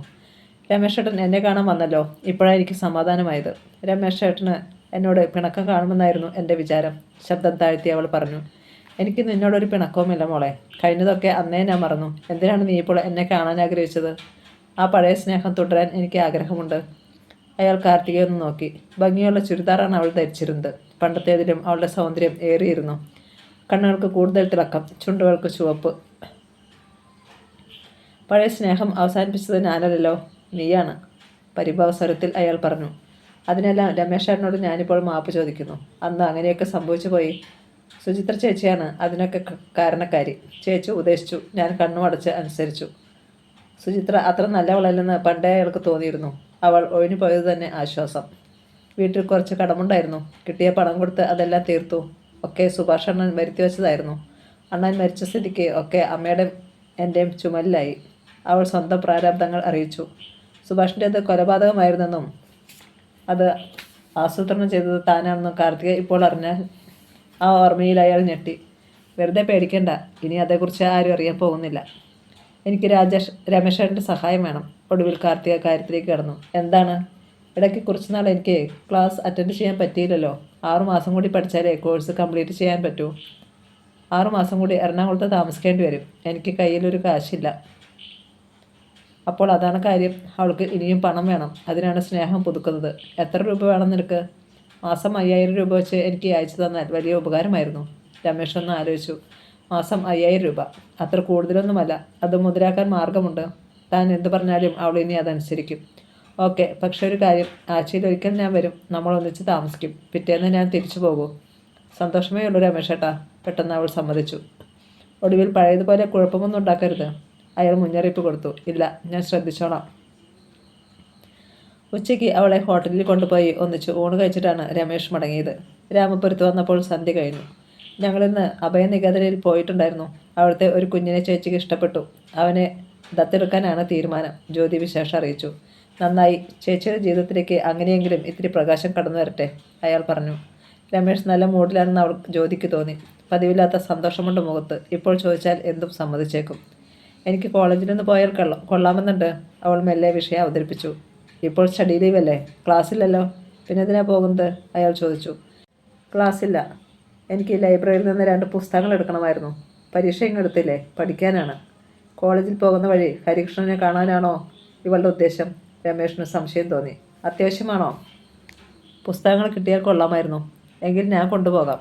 അത് മതി, അവൾക്ക് ആശ്വാസമായി. ബ്രേക്ക്ഫാസ്റ്റ് കഴിക്കാൻ വിളിക്കാൻ സുമതിക്കുട്ടിയമ്മയുടെ മുറിയിലേക്ക് സാവിത്രി ചെന്നു. അവർ അപ്പോൾ കിടക്കുകയായിരുന്നു. എന്താ ചേച്ചി കിടക്കുന്നേ? സാവിത്രി ചോദിച്ചു. ഒട്ടും സുഖം തോന്നുന്നില്ലടി. അപ്പോൾ ഇന്ന് ആശുപത്രിയിൽ പോകുന്നില്ലയോ? ഇല്ല. എന്നാലും എഴുന്നേറ്റ് വല്ലതും കഴിച്ചാട്ടെ, അല്ലെങ്കിൽ വലിയ ക്ഷീണമായിരിക്കും. സുമതിക്കുട്ടിയമ്മ ഒന്നും പറഞ്ഞില്ല. സാവിത്രി ഉടൻ തന്നെ ഹരികൃഷ്ണൻ്റെ അടുത്തേക്ക് ചെന്നു. അമ്മ കിടക്കുക, ഇതുവരെ എഴുന്നേറ്റിട്ടില്ല. എന്തു പറ്റി അമ്മയ്ക്ക്? അവൻ പെട്ടെന്ന് എഴുന്നേറ്റു. വയ്യാന്ന് തോന്നുന്നു. ഹരികൃഷ്ണൻ ഉടൻ തന്നെ സുമതിക്കുട്ടിയമ്മയുടെ മുറിയിലേക്ക് ചെന്നു. എന്താമ്മേ? അവൻ അവരുടെ കിടക്കയുടെ അറ്റത്തിരുന്നു. ഒന്നുമില്ലടാ. പിന്നെന്താ ഇങ്ങനെ കിടക്കുന്നത്?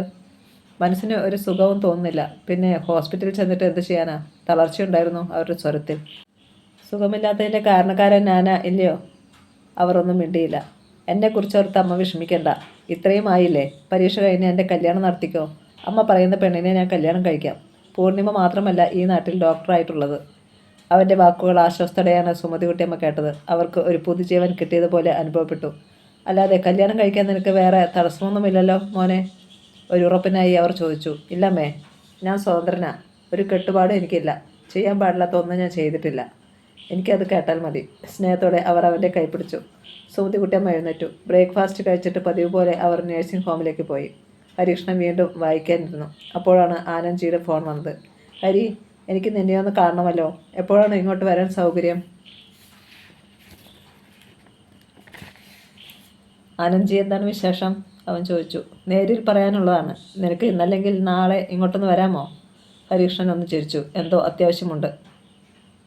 അല്ലെങ്കിൽ ആനന്ദ്ജി വിളിക്കുകയില്ല. ഒരുപക്ഷെ മഹേഷിന് എന്തെങ്കിലും അസുഖം. ഉച്ചകഴിഞ്ഞ് ഞാൻ വന്നാൽ കാണാൻ സാധിക്കുമോ? അവൻ പെട്ടെന്ന് ചോദിച്ചു. ഉച്ചകഴിഞ്ഞ് എനിക്കൊരു യാത്രയുണ്ട്. സാധിക്കുമെങ്കിൽ ഇപ്പോൾ വരൂ, അല്ലെങ്കിൽ നാളെ മതി. ഇപ്പോൾ തന്നെ ഞാൻ വരാം. അപ്പോൾ തന്നെ അവൻ വേഷം ധരിച്ച് കാറെടുത്ത് അഭയനികേതനിലേക്ക് പുറപ്പെട്ടു. അവൻ അവിടെ ചെന്നപ്പോൾ 11 മണി കഴിഞ്ഞു. ആനന്ദ്ജി ഓഫീസ് മുറിയിലുണ്ടായിരുന്നു. ഹരി ഇരിക്കെ. ആനന്ദ്ജി എതിരെയുള്ള കസേരയ്ക്ക് നേരെ കഴിച്ചേൽപ്പിച്ചു.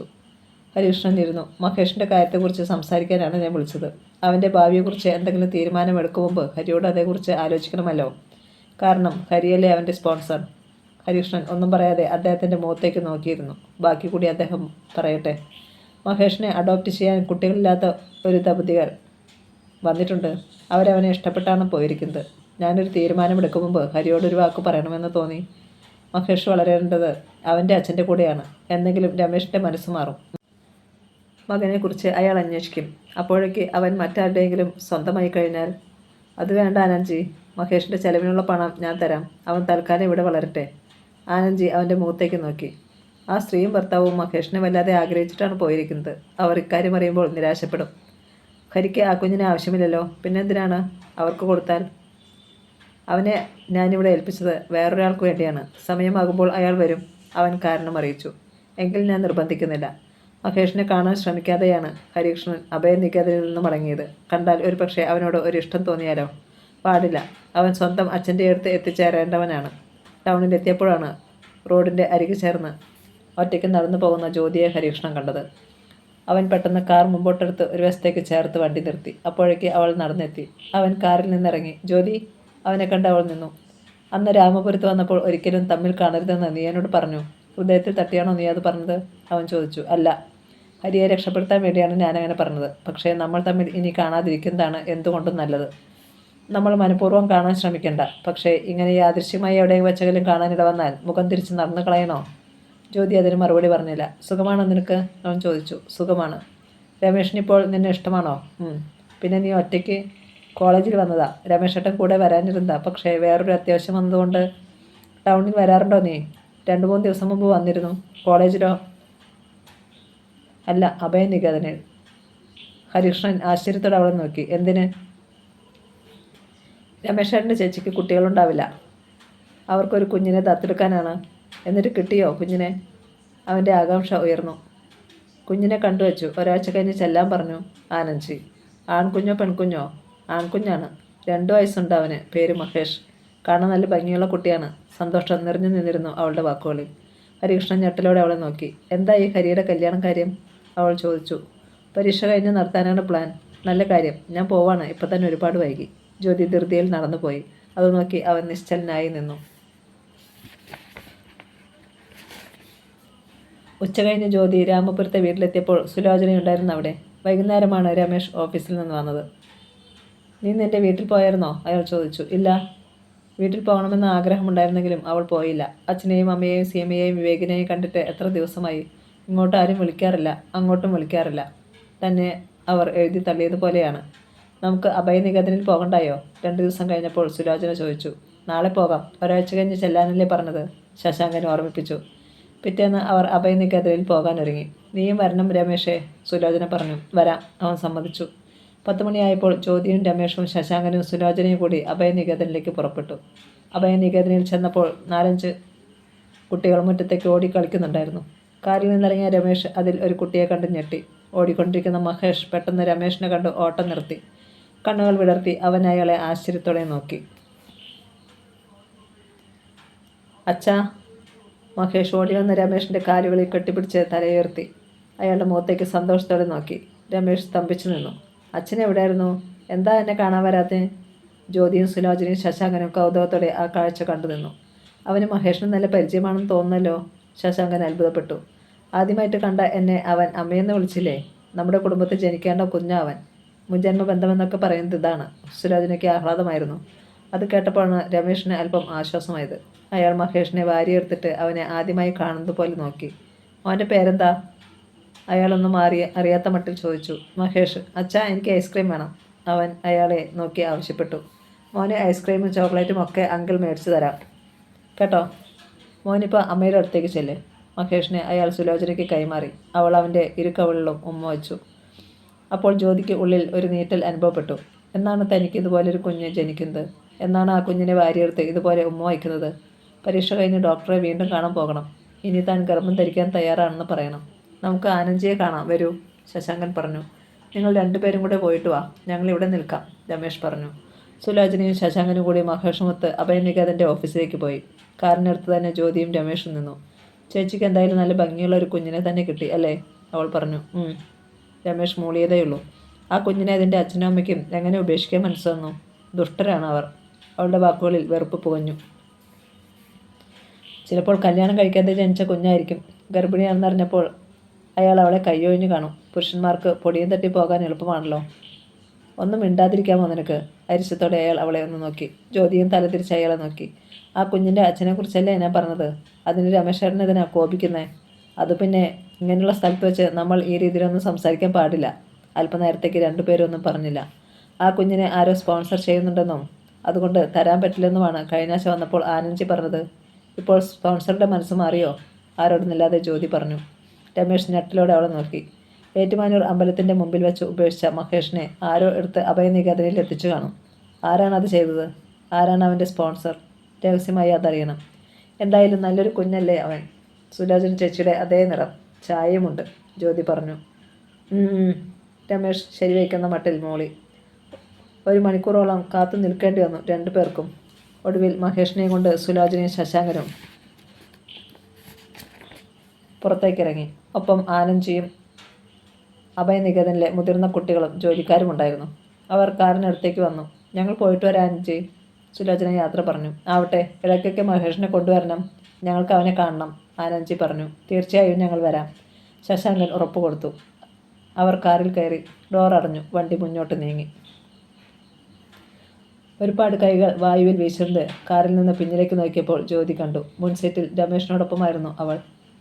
പിൻസീറ്റിൽ മഹേഷിനെയും കൊണ്ട് സുലോചനയും ശശാങ്കനും ഇരുന്നു. എനിക്ക് അച്ഛൻ്റെ കൂടെ ഇരിക്കണം, മഹേഷ് ബഹളം വച്ചു. ഞാനാ മോൻ്റെ അച്ഛൻ? ശശാങ്കൻ അവനെ വാങ്ങി മടിയിലിരുത്തി. അല്ല, അതാ മോൻ്റെ അച്ഛൻ. രമേഷിന് നേരെ അവൻ കൈ ചൂണ്ടി. മോനെ എന്നെ അങ്ങ് ഇഷ്ടപ്പെട്ടെന്ന് തോന്നല്ലോ. രമേഷ് ഒരു വിളറിയ ചിരി ചിരിച്ചു. അയാൾ ഇടം കണ്ടിട്ട് ജ്യോതിയെ ഒന്ന് നോക്കി. അവൾ ഗൗരവഭാവത്തിൽ ഇരിക്കുകയായിരുന്നു. അനാഥാലയത്തിൽ വളർന്ന കുട്ടിയല്ലേ, കാണുന്നവരെയെല്ലാം അവൻ അച്ഛനെന്നും അമ്മയെന്നും വിളിക്കും, പാവം. അവൾ കേൾക്കാനായി അയാൾ പറഞ്ഞു. അപ്പോഴേക്ക് വീടെത്തി. മഹേഷിനെ കൊണ്ട് സുലോചനയും ശശാങ്കനും കാറിൽ നിന്നിറങ്ങി. ജ്യോതിയും ഇറങ്ങി. രമേഷ് വണ്ടിയിൽ തന്നെ ഇരുന്നതേയുള്ളൂ. മഹേഷ് ശല്യപ്പെടുത്താൻ വരുമെന്ന് അയാൾ ഭയന്നു. എന്താ, രമേശോട്ട് ഇറങ്ങുന്നില്ലേ? ജ്യോതി ചോദിച്ചു. ഇല്ല, എനിക്ക് ടൗണിലൊന്ന് പോകണം. അയാൾ വീണ്ടും കാർ തിരിച്ചു. രമേഷ് പോവുകയാണെന്ന് മഹേഷിന് മനസ്സിലായി. അച്ഛൻ, ഞാനും വരുന്നു, എന്നെയും കൊണ്ടുപോ. സുലോചനയുടെ കൈകളിലിരുന്ന് അവൻ അലമുറയിട്ടു. രമേശ് അങ്കിൾ ഇപ്പം വരും മോനെ. നിനക്ക് നമ്മുടെ വീട് കാണണ്ടായോ? അച്ഛനൊന്ന് നിനക്ക് ഊഞ്ഞാലിട്ട് തരാം, ഐസ്ക്രീം മേടിച്ചു തരാം, ശശാങ്കൻ അവനെ പ്രലോഭിപ്പിക്കാൻ നോക്കി. ആ സമയം കൊണ്ട് രമേഷ് കാറെടുത്ത് ഗേറ്റ് കടന്ന് പുറത്തേക്ക് രക്ഷപ്പെട്ടു. ഒന്നും മനസ്സിലാകാതെ ജ്യോതി അത് നോക്കി നിന്നു. ടൗണിലുള്ള ബാറിലേക്കാണ് രമേഷ് കാർ ഓടിച്ചത്. നടരാജനെ വിളിച്ചു വരുത്തണം. പുതിയ ഊരക്കുടുക്കിൽ നിന്ന് എങ്ങനെ രക്ഷപ്പെടാൻ പറ്റുമെന്ന് ആലോചിക്കണം. മഹേഷിനെ ആ വീട്ടിൽ തൻ്റെ കൂടെ താമസിപ്പിക്കാൻ പറ്റില്ല. ഒന്നുകിൽ താൻ അവിടുന്ന് പോകണം, അല്ലെങ്കിൽ അവൻ. അയാൾ മൊബൈലെടുത്ത് നടരാജൻ്റെ നമ്പർ ഡയൽ ചെയ്തു. വീട്ടുമുറ്റത്തേക്ക് ഒരു കാർ വന്നു നിൽക്കുന്ന ശബ്ദം കേട്ട് സീമ മുൻവശത്തെ വാതിൽ തുറന്നു. കാറിൽ നിന്ന് പൂർണിമയാണ് ഇറങ്ങിയത്. സീമ ഓടിയിറങ്ങി ചെന്ന് അവളുടെ കൈ പിടിച്ചു. ചേച്ചി ഇപ്പോൾ വന്നത് എന്തിനാണെന്ന് എനിക്ക് മനസ്സിലായി. കല്യാണത്തിന് ക്ഷണിക്കാനല്ലേ? ഒരു വാടിയ ചിരിയായിരുന്നു പൂർണിമയുടെ മറുപടി. എനിക്ക് ജ്യോതിയെ ഒന്ന് കാണണം. അവളുണ്ടോ ഇവിടെ? ഇല്ല, രാമപുരത്താണ്. ചേച്ചി വരൂ. പൂർണിമയും കൊണ്ട് അവൾ സ്വീകരണ മുറിയിൽ ചെന്നിരുന്നു. അമ്മ സ്കൂളിലാണ്, അച്ഛൻ ഓഫീസിലും. എനിക്കിപ്പോൾ സ്റ്റഡി ലീവ് ആയതുകൊണ്ട് ക്ലാസ്സില്ല. എന്നാ ചേച്ചി കല്യാണം? ആര് പറഞ്ഞു എൻ്റെ കല്യാണമാണെന്ന്? ജ്യോതി ചേച്ചി, ചെമ്പകശ്ശേരിയിലെ ഹരികൃഷ്ണനുമായിട്ട് പൂർണിമ ചേച്ചിയുടെ എൻഗേജ്മെൻ്റൊക്കെ നടന്ന കാര്യം ഞാൻ അറിഞ്ഞു. എൻ്റെ വിരലിൽ ഹരിയിട്ട മോതിരം ഞാൻ തിരിച്ചു കൊടുത്തു. ഒഴിഞ്ഞ കൈവിരലുകൾ പൂർണിമ അവളെ കാണിച്ചു. സീമ ഞെട്ടി. എന്താ ചേച്ചി കാര്യം? എനിക്ക് ഹരിയുള്ള വിശ്വാസം നഷ്ടപ്പെട്ടു. അത് തന്നെ കാരണം. എനിക്ക് ജ്യോതിയുടെ നമ്പർ ഒന്ന് തരാമോ? ഞാൻ അവളെ വിളിച്ചോളാം. രാമപുരത്തെ നമ്പർ സീമ അവൾക്ക് എഴുതി കൊടുത്തു. ചെമ്പകശ്ശേരിയിൽ നിന്ന് ഞാൻ രാജിവെച്ചു. ഞാനിപ്പോൾ തിരുവനന്തപുരത്ത് ഒരു ഹോസ്പിറ്റലിലാണ് വർക്ക് ചെയ്യുന്നത്. ഇവിടെ എൻ്റെ ഒരു പേഷ്യൻറ്റിനെ കാണാൻ വന്നതാണ് ഇന്ന്. കൂട്ടത്തിൽ ജ്യോതിയെയും കാണാമെന്ന് വിചാരിച്ച് കയറിയതാണ്. പൂർണിമ പോകാനായി എഴുന്നേറ്റു. കുടിക്കാൻ എന്തെങ്കിലും എടുക്കാം ചേച്ചീനെ? വേണ്ട, സീമയുടെ കല്യാണം അറിയിക്കണം, അന്നേരം ഞാൻ വരാം. പൂർണിമ പുറത്തേക്ക് നടന്നു. സീമ ഒപ്പം ചെന്നു. ജ്യോതിക്ക് സുഖമല്ലേ? പൂർണിമ വിശേഷം ചോദിച്ചു. ഞങ്ങൾ ആരും അങ്ങോട്ട് പോകാറില്ല, വിളിക്കാറുമില്ല. ജ്യോതി ചേച്ചിയും വരാറില്ല. സീമയുടെ സ്വരത്തിൽ ദുഃഖം കലർന്നിരുന്നു. എന്താ അങ്ങനെ? ഞെട്ടലോടെ പൂർണിമ അവളെ നോക്കി. രമേശേട്ടൻ ആളത്ര ശരിയല്ല. അത് മനസ്സിലായപ്പം അയാളോടൊപ്പമുള്ള ജീവിതം മതിയാക്കി ഒരു ദിവസം ജ്യോതി ചേച്ചി ഇവിടെ വന്നു. ഡൈവേഴ്സ് വേണമെന്ന് നിർബന്ധിച്ചു ചേച്ചി. പക്ഷേ 2 ദിവസം കഴിഞ്ഞപ്പോൾ ഞങ്ങളെയൊക്കെ വിഡ്ഢികളാക്കിക്കൊണ്ട് ചേച്ചി തിരിച്ച് അയാളുടെ അടുത്തേക്ക് തന്നെ പോയി. എന്തിന്? എന്തോ ദുരൂഹതയുണ്ട് അതിൽ. എന്താണെന്ന് ഞങ്ങൾക്ക് ഇതുവരെ മനസ്സിലായിട്ടില്ല. അച്ഛന് അത് വലിയ ദേഷ്യമായി പോയി. പൂർണിമ ഒന്ന് നെടുവീർപ്പിട്ടു. ഞാൻ അവളെ വിളിച്ചൊന്ന് സംസാരിക്കാം. അവൾ കാറിൽ കയറി. സീമ വിഷണ്ണനായി നിന്നു. ജീവിതം എങ്ങനെയാ മോളെ? നമ്മളൊന്ന് ആഗ്രഹിക്കുന്നു, ദൈവം വേറൊന്ന് തരുന്നു. കിട്ടിയതുകൊണ്ട് തൃപ്തിപ്പെടാതെ പറ്റില്ല. പുഞ്ചിരിയോടെ പൂർണിമ കൈയുയർത്തി വീശി. കാർ കണ്ണിൽ നിന്ന് മറയും വരെ സീമ അവിടെ തന്നെ നിന്നു. ചിന്താഭഗ്നിയായി ബാക്ക് സീറ്റിൽ പൂർണിമ തനിച്ച് കാറിലിരുന്നു. ജ്യോതിയെ കണ്ടിട്ട് പോയാൽ മതിയെന്ന് എന്തുകൊണ്ടോ പെട്ടെന്ന് അവൾക്ക് തോന്നി. നമുക്ക് കോട്ടയത്ത് പോകാം, അവിടെ നിന്ന് രാമപുരം വരെ പോകണം. അവൾ മുന്നോട്ട് ആഞ്ഞിരുന്നുകൊണ്ട് ഡ്രൈവർക്ക് നിർദ്ദേശം കൊടുത്തു. അയാൾ അത് അനുസരിക്കുന്ന മട്ടിൽ തലയൊന്ന് കുലുക്കി. അവർ രാമപുരത്തെത്തി. പൂർണിമ മൊബൈലെടുത്ത് ജ്യോതിയെ വിളിച്ചു. ഞാനാണെടി, നിന്റെ വീട്ടിലേക്കുള്ള വഴിയൊന്ന് പറഞ്ഞതാ. രാമപുരത്തെത്തി ഞാൻ. ജ്യോതി റിസീവർ എടുത്തപ്പോൾ അവൾ പറഞ്ഞു. ജ്യോതി വീട്ടിലേക്കുള്ള വഴി പറഞ്ഞു കൊടുത്തു. കാർ വീട്ടുപടിക്കലെത്തിയപ്പോൾ ജ്യോതി ഓടി ഇറങ്ങിച്ചെന്നു. എന്നെ ഒട്ടും പ്രതീക്ഷിച്ചില്ല അല്ലേ? പകച്ചു നോക്കിയ ജ്യോതിയെ കണ്ട് പൂർണിമ ചോദിച്ചു. ഇല്ല, എന്താടി ഒരു മുന്നറിയിപ്പുമില്ലാതെ? അപ്പോഴും ജ്യോതിക്ക് വിശ്വാസം വന്നില്ല. നിന്നെ ഒന്ന് കാണണമെന്ന് തോന്നി, നേരെ ഇങ്ങ് പോന്നു. ഹരി അറിഞ്ഞോ ഇങ്ങോട്ട് വരുന്ന കാര്യം? ജ്യോതി ചോദിച്ചു. ഇല്ല, ഞാനിപ്പോൾ തിരുവനന്തപുരത്താണ്. അവർ വീട്ടിലേക്ക് കയറി സംഭവിച്ച കാര്യങ്ങളെല്ലാം പൂർണിമ ചുരുക്കത്തിൽ പറഞ്ഞു. അത് കേട്ട് ജ്യോതി സ്തബ്ധയായി അവളെ നോക്കി. നിങ്ങൾ തമ്മിലുള്ള കല്യാണം നടക്കില്ലേ? ഇല്ല. തളർച്ചയോടെ ജ്യോതി കസേരയിലേക്ക് ഇരുന്നു. എന്തുകൊണ്ട് നടക്കില്ല? അവൾ ചോദിച്ചു. ഹരിക്ക് ഒരു മോനുണ്ട്, വേറെ ഏതോ പെണ്ണിൽ ജനിച്ച ഒരു ആൺകുട്ടി. ജ്യോതി ഞെട്ടി. ഇല്ല, ഞാനത് വിശ്വസിക്കത്തില്ല. ഹരിക്ക് വേറൊരു പെണ്ണിൽ കുഞ്ഞോ? നിന്നെ ആരോ തെറ്റിദ്ധരിപ്പിച്ചതാ, അവൾ വീറോടെ വാദിച്ചു. ഞാനെൻ്റെ സ്വന്തം കണ്ണുകൊണ്ട് കണ്ടതാണെങ്കിലോ? മഹേഷ് എന്നാണ് കുഞ്ഞിൻ്റെ പേര്. അഭയനികേതനിൽ ഹരി തന്നെയാണ് അതിനെ കൊണ്ടുചെന്ന് ഏൽപ്പിച്ചത്. ജ്യോതി വീണ്ടും ഞെട്ടി. മഹേഷ്? അവനെയും കൊണ്ട് സുരാജിനും ചേച്ചിക്കും ശശാങ്കൻ ചേട്ടനും ഷോപ്പിങ്ങിന് പോയിരിക്കുകയാണ്. അവന് പുതിയ ഉടുപ്പുകളും കളിപ്പാട്ടങ്ങളും വാങ്ങാൻ. അഭയനികേതനിലെ മഹേഷ് ഹരിയുടെ കുഞ്ഞാണെന്നാണോ നീ പറയുന്നത്? ജ്യോതി ചോദിച്ചു. അതെ, ഞാനവിടെ പോയിരുന്നു. കുഞ്ഞിനെക്കുറിച്ചുള്ള വിവരങ്ങൾ അവിടെ നിന്ന് തന്നെ കിട്ടി. ഹരിയാണ് അവൻ്റെ ചെലവുകൾ നടത്തുന്നത്. മഹേഷിന് ഒരു സ്പോൺസർ ഉണ്ടെന്ന് ആനന്ദ്ജി പറഞ്ഞത് ഹരിയായിരുന്നോ? പൂർണിമ മണ്ടത്തരമാണ് കാണിച്ചതെന്ന് എനിക്ക് തോന്നുന്നു. ഹരിക്ക് വേറൊരു പെണ്ണുമായും ബന്ധമുണ്ടായിട്ടില്ല. ആ കുഞ്ഞ് ഹരിയുടേതല്ല. വേറെ ആരുടെയോ കുട്ടിയെ ഹരി അവിടെ കൊണ്ടുചെന്ന് ഏൽപ്പിച്ചതായിക്കൂടെ? ജ്യോതി ചോദിച്ചു. ആവാം, പക്ഷേ ഹരിക്ക് അക്കാര്യം തുറന്നു പറഞ്ഞുകൂടെ? ഞാൻ എത്ര ചോദിച്ചിട്ടും കുട്ടിയെ ഹരിക്ക് എവിടെ നിന്നാണ് കിട്ടിയതെന്നോ ആരുടെ കുട്ടിയാണെന്നോ പറഞ്ഞില്ല. അപ്പോഴാണ് എൻ്റെ സംശയം ബലപ്പെട്ടത്. നിന്റെ സംശയം തെറ്റാണ് പൂർണിമേ. മഹേഷ് ഇപ്പോൾ ഈ വീട്ടിലാണ് താമസിക്കുന്നത്. ജ്യോതി വെളിപ്പെടുത്തി. ഈ വീട്ടിലോ? പൂർണിമയ്ക്ക് വിശ്വാസം വന്നില്ല. അതെ, രമേശേട്ടൻ്റെ ചേച്ചി സുലോചനയ്ക്ക് കുട്ടികളില്ല. അവർ ചെന്ന് അവനെ ദത്തെടുത്തു. വിശ്വസിക്കാനാവാതെ പൂർണിമ അവളെ നോക്കി. അതുകൊണ്ട് അവൻ ഹരിയുടെ കുഞ്ഞ് അല്ലാതാകണമെന്നുണ്ടോ? എന്നിൽ നിന്ന് രഹസ്യം മറച്ചു വയ്ക്കുന്ന ഒരു പുരുഷനെ എനിക്ക് ഭർത്താവായി സ്നേഹിക്കാൻ പറ്റില്ലടി, പൂർണിമ ഉറപ്പിച്ചു പറഞ്ഞു. പക്ഷേ പൂർണിമ, വേണ്ട, ഹരിക്ക് വേണ്ടി നീ വക്കാലത്ത് പറയണ്ട. ഞാനത് തീരുമാനിച്ചു കഴിഞ്ഞു.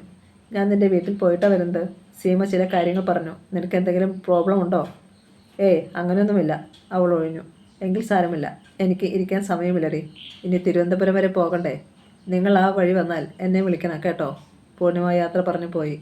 ഉച്ച കഴിഞ്ഞ് സുലോചനയും ശശാങ്കനും ഷോപ്പിംഗ് കഴിഞ്ഞ് വീട്ടിൽ തിരിച്ചെത്തിയപ്പോൾ കാർ നിറയെ മഹേഷിന് വേണ്ടി വാങ്ങിയ സാധനങ്ങളുടെ പാക്കറ്റുകളായിരുന്നു.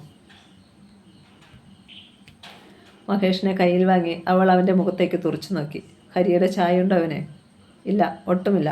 ആരുടെ കുഞ്ഞാണ് ഇവൻ? ഹരിയോട് ചോദിച്ചാൽ സത്യം അറിയാൻ പറ്റും.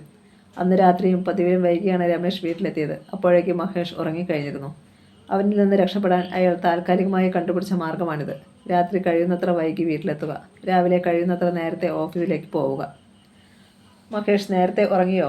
ഒന്നും അറിയാത്ത മട്ടിൽ അയാൾ ചോദിച്ചു. ജ്യോതി മൂളി. ചേച്ചിയും ചേട്ടനുമായിട്ട് അവൻ ഇണങ്ങിയോ? 3 പേരും കൂടെ ഇന്ന് ടൗണിൽ പോയിട്ടുണ്ടെന്ന്. വലിയ സന്തോഷത്തിലെ മഹേഷ് തിരിച്ചു വന്നത്. അത് നന്നായി. കുഞ്ഞുങ്ങൾ പെട്ടെന്ന് ഏത് സിറ്റുവേഷനും അഡ്ജസ്റ്റ് ചെയ്യും. രമേഷിൻ്റെ ചുണ്ടിൽ ഒരു പുഞ്ചിരി വിരിഞ്ഞു. അയാൾ നല്ല മൂഡിലാണെന്ന് അവൾക്ക് മനസ്സിലായി. എനിക്ക് നാളെ കോളേജിൽ നിന്ന് പോകണമായിരുന്നു. ആ അവസരം നോക്കി അവൾ പറഞ്ഞു. എന്തിനാ? പഴയ ക്വസ്റ്റ്യൻ പേപ്പേഴ്സ് ലൈബ്രറിയിൽ കിട്ടും. അത് നോക്കി പരീക്ഷയ്ക്ക് പ്രിപ്പയർ ചെയ്യാൻ എളുപ്പമാണ്. പോയിക്കോ. കഴിയുന്നത് നേരത്തെ ഇങ്ങ് വരണം. അയാൾ അനുവാദം കൊടുത്തു. ജ്യോതി ദീർഘമായി ഒന്ന് നിശ്വസിച്ചു. നാളെ ഹരിയെ കാണണം. അതിനാണ് കോളേജിൽ പോകുന്നത്. പിറ്റേന്ന് രാവിലെ അവൾ ചങ്ങനാശ്ശേരിക്ക് പോയി. കവലയിലെത്തി ഒരു ബൂത്തിൽ കയറി അവൾ ഹരിയുടെ മൊബൈലിലേക്ക് വിളിച്ചു. ഹരിക്ക് കോളേജിലേക്ക് ഒന്ന് വരാമോ? ഒന്ന് കാണണം എനിക്ക്. എവിടുന്ന ജ്യോതി വിളിക്കുന്നത്?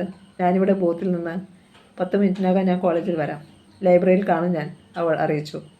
അവൾ അപ്പോൾ തന്നെ കോളേജിലേക്ക് പോയി. ലൈബ്രറിയിൽ നിന്ന് പഴയ ചോദ്യക്കടലാസ് വാങ്ങി കോപ്പി എടുക്കാൻ കൊടുത്തു. തിരിച്ചു ചെല്ലുമ്പോൾ രമേഷ് ചോദിച്ചാൽ കാണിക്കണമല്ലോ. അല്പനേരം കഴിഞ്ഞപ്പോൾ ഹരികൃഷ്ണൻ വന്നു. അവനെ കണ്ട് അവൾ ലൈബ്രറിയിൽ നിന്ന് പുറത്തേക്കിറങ്ങി. എന്താ കാണണമെന്ന് പറഞ്ഞത്? ഒപ്പം നടക്കുമ്പോൾ അവൻ ചോദിച്ചു. മഹേഷ് എന്നൊരു കുഞ്ഞിനെ ഹരി കുറേ നാൾ മുമ്പ് അഭയനികേതനിൽ എത്തിച്ചിരുന്നോ? അവനൊന്ന് പകച്ചു. ഉവ്വ്. അവനെ ഹരി സ്പോൺസർ ചെയ്തു അല്ലേ? അതെ. സുലോചന ചേച്ചി ആ കുട്ടിയെ ദത്തെടുക്കാൻ ചെന്നപ്പോൾ ആനന്ദ്ജി പറഞ്ഞത് സ്പോൺസർ സമ്മതിക്കത്തില്ലെന്നാണ്. പിന്നെ സമ്മതവും കിട്ടി. ആ കുഞ്ഞിപ്പോൾ ഞങ്ങളുടെ വീട്ടിലുണ്ട്. ഹരി എന്തിനാണ് പിന്നീട് സമ്മതിച്ചത്? നിന്റെ വീട്ടിലാണ് ആ കുഞ്ഞ് വളരേണ്ടത്.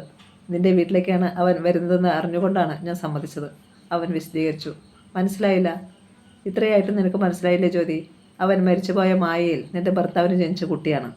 ഞെട്ടലോടെ അവൾ അവനെ നോക്കി. കുഞ്ഞിനെ ഹരിക്ക് കിട്ടിയത് എങ്ങനെയാണെന്ന് അവൻ വിശദമായി അവളോട് പറഞ്ഞു. രമേഷിനെ അച്ഛ എന്ന് മഹേഷ് വിളിച്ചതിൻ്റെയും പരിചയം കാട്ടിയതിൻ്റെയും കാരണം അവൾക്കിപ്പോൾ മനസ്സിലായി. ഇക്കാര്യം പൂർണിമയോട് ഹരിക്ക് തുറന്നു പറയാമായിരുന്നു. പറയാതെ എന്തിനാണ് അവൾക്ക് തെറ്റിദ്ധാരണയുണ്ടാക്കിയത്? ജ്യോതി ചോദിച്ചു. മഹേഷ് എൻ്റെ കുഞ്ഞിലെന്ന് ഞാൻ അവളോട് പറഞ്ഞല്ലോ. അവൾ എന്നെ വിശ്വസിക്കണമായിരുന്നു. പക്ഷേ അവൾ അതിന് തയ്യാറായില്ല. എന്നെ വിശ്വാസമില്ലാത്ത പെണ്ണിന് എൻ്റെ ഭാര്യയാകാനുള്ള യോഗ്യതയില്ല ജ്യോതി. അവളൊന്നും മിണ്ടിയില്ല. ഞാൻ പോവോ ഹരി? നേരത്തെ ചെല്ലണമെന്നാണ് കൽപ്പന. ഒരു നിമിഷത്തിന് ശേഷം അവൾ പറഞ്ഞു. സുഖം തന്നെയല്ലേ ജ്യോതി നിനക്ക്? ഹരികൃഷ്ണൻ ചോദിച്ചു. പ്രകാശമില്ലാത്ത ഒരു പുഞ്ചിരിയായിരുന്നു അവളുടെ ഉത്തരം. ഉച്ച കഴിഞ്ഞ് അവൾ രാമപുരത്തെത്തി. അന്നും രാത്രിയിൽ രമേഷ് വന്നപ്പോൾ കിടപ്പുമുറിയിലായിരുന്നു ജ്യോതി. അവരുടെ കട്ടിലേക്ക് കിടന്നിറങ്ങുന്ന മഹേഷിനെ കണ്ട് അയാൾ ഒന്ന് പകച്ചു. ഇവനെന്തിനാ ഇവിടെ കൊണ്ടുവന്ന് കിടത്തിയത്? എടുത്ത് അപ്പുറത്ത് കൊണ്ടുപോ. അവൻ്റെ അമ്മയല്ലേ മരിച്ചുപോയുള്ളൂ. ഒരു ദിവസമെങ്കിലും അവൻ അച്ഛൻ്റെ ചൂട് പറ്റി ഉറങ്ങട്ടെ. മായയുടെ ആത്മാവിന് സന്തോഷമാകും. രമേഷ് ഞെട്ടി. പുതിയ ഒരു ഷീറ്റ് എടുത്ത് സുലോചന മെത്തയിൽ വിരിച്ചു. അത് നോക്കി സിഗരറ്റ് പുകച്ചുകൊണ്ട് ശശാങ്കൻ കസേരയിലിരുന്നു. ശശാങ്കേട്ടാ, ഞാനൊരു കാര്യം പറഞ്ഞേക്കാം. ഇനി വീട്ടിൽ വെച്ച് പുകവലി പാടില്ല. ഈ പുകയെല്ലാം കുഞ്ഞിൻ്റെ ഉള്ളിലും ചെല്ലും. അവൾ പറഞ്ഞത് കേട്ടപ്പോൾ തന്നെ അയാൾ സിഗരറ്റ് ഞെരിച്ചു കിടത്തി. അത് കണ്ട് സുലോചന പുഞ്ചിരിച്ചു. വിഷമമായോ? ഇല്ല, അയാൾ തലയാട്ടി. ഇന്ന് മഹേഷിനെ നറുക്ക് കിടത്തി നമ്മൾ 2 പേരും ഇരുവശത്തും കിടക്കുന്നു. ഇന്നല്ല, എന്നും അങ്ങനെയാണ്, അവൾ പ്രഖ്യാപിച്ചു. ഒരു വിരോധവുമില്ല. മഹേഷിനെ ജ്യോതി എടുത്തുകൊണ്ട് പോയിരിക്കുക. ശശാങ്കേട്ടൻ ചെന്ന് പറ അവനെയും കൊണ്ടുവരാൻ. അപ്പോഴേക്കും ഞാൻ കുറച്ച് പാലെടുത്ത് കൊണ്ടുവരാം. ഉറങ്ങും മുമ്പ് കുടിച്ചോട്ടെ. സുലോചന അടുക്കളയിലേക്ക് പോയി. മഹേഷിനെ എടുത്തുകൊണ്ടുവരാനായി രമേഷിൻ്റെ മുറിയിലേക്ക് ശശാങ്ക ചെന്നു. നീ എന്ത് ഭ്രാന്ത ജ്യോതി പറയുന്നേ? മഹേഷ് എൻ്റെ മോനല്ല. മായ എന്നൊരു സ്ത്രീയെ എനിക്കറിയത്തുമില്ല. മുറിക്കുള്ളിൽ രമേഷിൻ്റെ സംസാരം കേട്ട് ശശാങ്ക പെട്ടെന്ന് വാതിലിന് വെളിയിൽ നിശ്ചലനായി നിന്നു. മായയെ അറിയില്ല അല്ലേ? കുറേ നാൾ മുമ്പ് പാലായിലെ ഹോസ്പിറ്റലിൽ സുഖമില്ലാതെ കിടന്ന ഒരു മായയുടെ പേരിൽ പണമടച്ച ബില്ല് നിങ്ങളുടെ ഷർട്ടിൻ്റെ പോക്കറ്റിൽ നിന്ന് എനിക്ക് കിട്ടിയത് ഓർമ്മയുണ്ടോ? രമേഷ് അതിന് മറുപടി പറഞ്ഞില്ല. കൂടെ ജോലി ചെയ്യുന്ന നടരാജൻ്റെ വൈഫാണ് മായ എന്ന് പറഞ്ഞത്. നിങ്ങളന്ന് എന്നെ വിഡ്ഢിയാക്കി. നടരാജൻ്റെ യഥാർത്ഥ ഭാര്യയെ ഒരു ദിവസം കണ്ടുമുട്ടുന്നതുവരെ ഞാനത് വിശ്വസിച്ചു. ജ്യോതിയുടെ സ്വരം ഇടറി.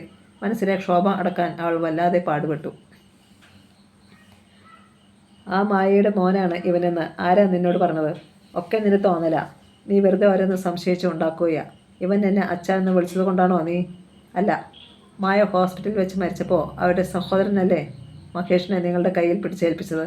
പക്ഷേ നിങ്ങൾ ഈ കുഞ്ഞിനോട് ക്രൂരത കാട്ടി. ഇവനെ നിങ്ങൾ ഏറ്റുമാനൂർ അമ്പലത്തിൻ്റെ മുന്നിൽ ഉപേക്ഷിച്ചിട്ട് കടന്നു കളഞ്ഞു. രമേഷിൻ്റെ മുഖം വിളറി വെളുത്തു. എല്ലാം കേട്ട് പുറത്തു നിന്ന ശശാങ്കൻ ഞെട്ടി. കരുണയുള്ള ആരോ ഈ കുഞ്ഞിനെ അവിടുന്ന് രക്ഷപ്പെടുത്തി അഭയനികേതനിൽ കൊണ്ടുചെന്ന് ഏൽപ്പിച്ചു. മുകളിൽ ദൈവം എന്നൊരാളുണ്ട്. അതുകൊണ്ടാണ് നിങ്ങൾ ഉപേക്ഷിച്ച മകൻ വീണ്ടും നിങ്ങളുടെ അടുത്ത് തന്നെ എത്തിയത്. ആരേതൊക്കെ നിന്നോട് പറഞ്ഞത്? രമേശ് അമ്പരന്നു. ഞാൻ പറഞ്ഞതൊക്കെ സത്യമല്ലേ?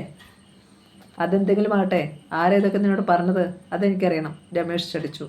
ശശാങ്കൻ മെല്ലെ തിരിഞ്ഞു നടന്നു. അയാൾ ബെഡ്റൂമിൽ ചെന്ന് കിടക്കയിലിരുന്നു. അപ്പോഴേക്ക് കാച്ചി പഞ്ചസാരയിട്ട് തണുപ്പിച്ച പാലുമായി സുലോചന വന്നു. മഹേഷിനെ എടുത്തുകൊണ്ട് വന്നില്ലേ? അവൾ കുറ്റപ്പെടുത്തുന്ന മട്ടിൽ അയാളെ നോക്കി. ഇല്ല. എങ്കിൽ ഞാൻ തന്നെ പോയി എടുത്തുകൊണ്ട് വരാം. നീരസം ഭാവിച്ച് അവൾ രമേഷിൻ്റെ മുറിയിലേക്ക് പോകാൻ തിരിഞ്ഞു. പെട്ടെന്ന് ശശാങ്കൻ അവളുടെ മുമ്പിൽ കയറി നിന്നു. ആ കുഞ്ഞ് ഇന്ന് അവിടെ കിടക്കട്ടെ. പാല് ജ്യോതിയെ ഏൽപ്പിക്കേ, അവൾ കൊടുത്തോളും.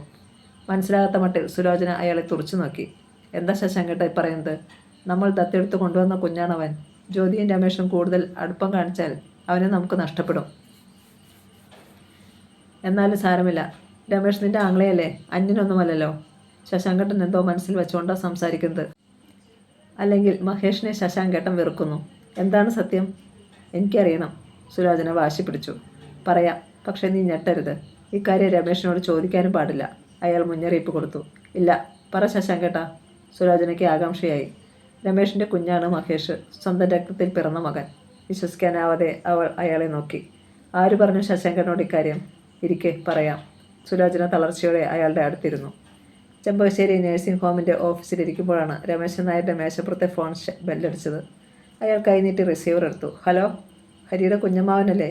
ഒരു പെൺസുരൻ ചോദിച്ചു. അതെ, ഞാൻ ജ്യോതിയാണ്. രമേശൻ നായർ ഓർക്കാതെ ഒന്ന് ഞെട്ടി. ജ്യോതി വിളിക്കുമെന്ന് ഒരു പ്രതീക്ഷയുമില്ലായിരുന്നു. എന്താണ് കാര്യം?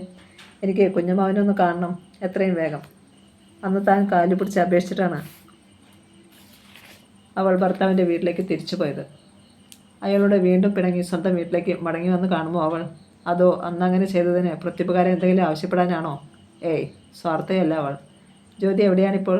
രമേശൻ നായർ ചോദിച്ചു. രാമപുരത്ത് നിന്നാണ് ഞാൻ വിളിക്കുന്നത്. കുഞ്ഞമ്മാവനോട് എനിക്കൊരു കാര്യം സംസാരിക്കാനുണ്ടായിരുന്നു. പറ്റിയാൽ ഇന്ന് തന്നെ. ഹരിയുടെ കാര്യമാണ്. അയാളൊന്ന് ആലോചിച്ചു. ഹരിയുടെ കാര്യമാണെങ്കിൽ ഒട്ടും നീട്ടിവെക്കണ്ട. ജ്യോതി ഇങ്ങോട്ട് വരൂ, ഞാൻ നേഴ്സിംഗ് ഹോമിലുണ്ട്. അവളൊന്ന് മടിച്ചു. ആശുപത്രിയിലേക്ക് പോകണോ? അവിടെ സുമതിക്കുട്ടി ഡോക്ടർ കാണും, ചിലപ്പോൾ ഹരിയും. പക്ഷേ വേറെ എവിടെ വെച്ച് സംസാരിക്കാനാണ്? ഞാൻ വരാം, അവൾ സമ്മതിച്ചു. ഉച്ചയോടെ ചെമ്പകശ്ശേരി നഴ്സിംഗ് ഹോമിൽ ജ്യോതി എത്തി.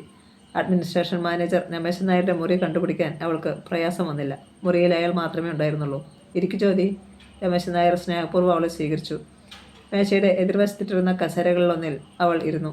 പൂർണിമ ഇവിടുന്ന് റിസൈൻ ചെയ്ത് പോയി അല്ലേ? ജ്യോതി ചോദിച്ചു. മുമ്പ് അവൾ എന്നെ കാണാൻ രാമപുരത്ത് വന്നിരുന്നു. അപ്പോഴാണ് കാര്യങ്ങളൊക്കെ അറിഞ്ഞത്. അപ്പോൾ ഇനി ആ കല്യാണം നടക്കാൻ സാധ്യതയില്ലേ? ഇല്ല. ചേച്ചിക്ക് ഒരുപാട് പ്രതീക്ഷയുണ്ടായിരുന്നു. പൂർണിമയെ ചേച്ചിക്ക് ഇഷ്ടവുമായിരുന്നു. പക്ഷേ ഹരിയാണ് എല്ലാം തകിടം മറിച്ചത്. നിരാശ നിറഞ്ഞു നിന്നിരുന്നു രമേശൻ നായരുടെ വാക്കുകളിൽ. അഭയനികേതനിൽ ഹരിയെ കൊണ്ടുചെന്ന് ഏൽപ്പിച്ച കുഞ്ഞാണ് പൂർണിമയ്ക്ക് തെറ്റിദ്ധാരണ ഉണ്ടാക്കിയത് അല്ലേ? അതെ. ഹരിക്ക് ആ കുഞ്ഞുമായി ഒരു ബന്ധവുമില്ലെന്ന് ഞങ്ങൾക്കെന്ന പോലെ അവൾക്കും മനസ്സിലായതാണ്. പക്ഷേ ആരുടെ കുഞ്ഞാണതെന്ന് ഹരി പറയാൻ കൂട്ടാക്കിയില്ല. അതാണ് അവളെ ചൊടിപ്പിച്ചത്. അക്കാര്യത്തിൽ പൂർണിമയെ കുറ്റപ്പെടുത്താനും ഞാൻ തയ്യാറല്ല, രമേശൻ നായർ പറഞ്ഞു. ആ കുഞ്ഞിപ്പോൾ എൻ്റെ വീട്ടിലുണ്ട്. രമേശേട്ടൻ്റെ ചേച്ചി അവനെ ദത്തെടുത്തു എന്ന് മാത്രമല്ല, വേറൊരു രഹസ്യം കൂടി വെളിവായിട്ടുണ്ട്. അവൻ എൻ്റെ ഭർത്താവിന് വേറൊരു സ്ത്രീയിൽ ജനിച്ച കുട്ടിയാണ്. ഞെട്ടലോടെ അയാൾ അവളെ നോക്കി. എന്തൊക്കെയാണ് ജ്യോതി പറയുന്നത്? സത്യമാണ് കുഞ്ഞമാവ. ഇന്നലെയാണ് ഇക്കാര്യമെല്ലാം ഞാൻ അറിയുന്നത്. ഹരിക്ക് ഇക്കാര്യം അറിയാമായിരുന്നോ? അറിയാമായിരുന്നു. മഹേഷ് എങ്ങനെയാണ് ഹരിയുടെ കയ്യിലെത്തിയതെന്ന കഥ അവൾ അയാളോട് പറഞ്ഞു. എന്നിട്ട് എന്തുകൊണ്ടാണ് ഹരി ഇക്കാര്യം രഹസ്യമായി വെച്ചത്? അയാൾ അത്ഭുതപ്പെട്ടു. ഞാൻ അറിയുമെന്ന് ഭയന്ന്, അറിഞ്ഞാൽ എനിക്കത് വിഷമം ഉണ്ടാക്കുമെന്ന് വിചാരിച്ച്. അറിയാതെ ജ്യോതിയുടെ കണ്ണുകൾ നനഞ്ഞു. രമേശൻ നായർ ആശ്ചര്യത്തോടെ അവളെ നോക്കി.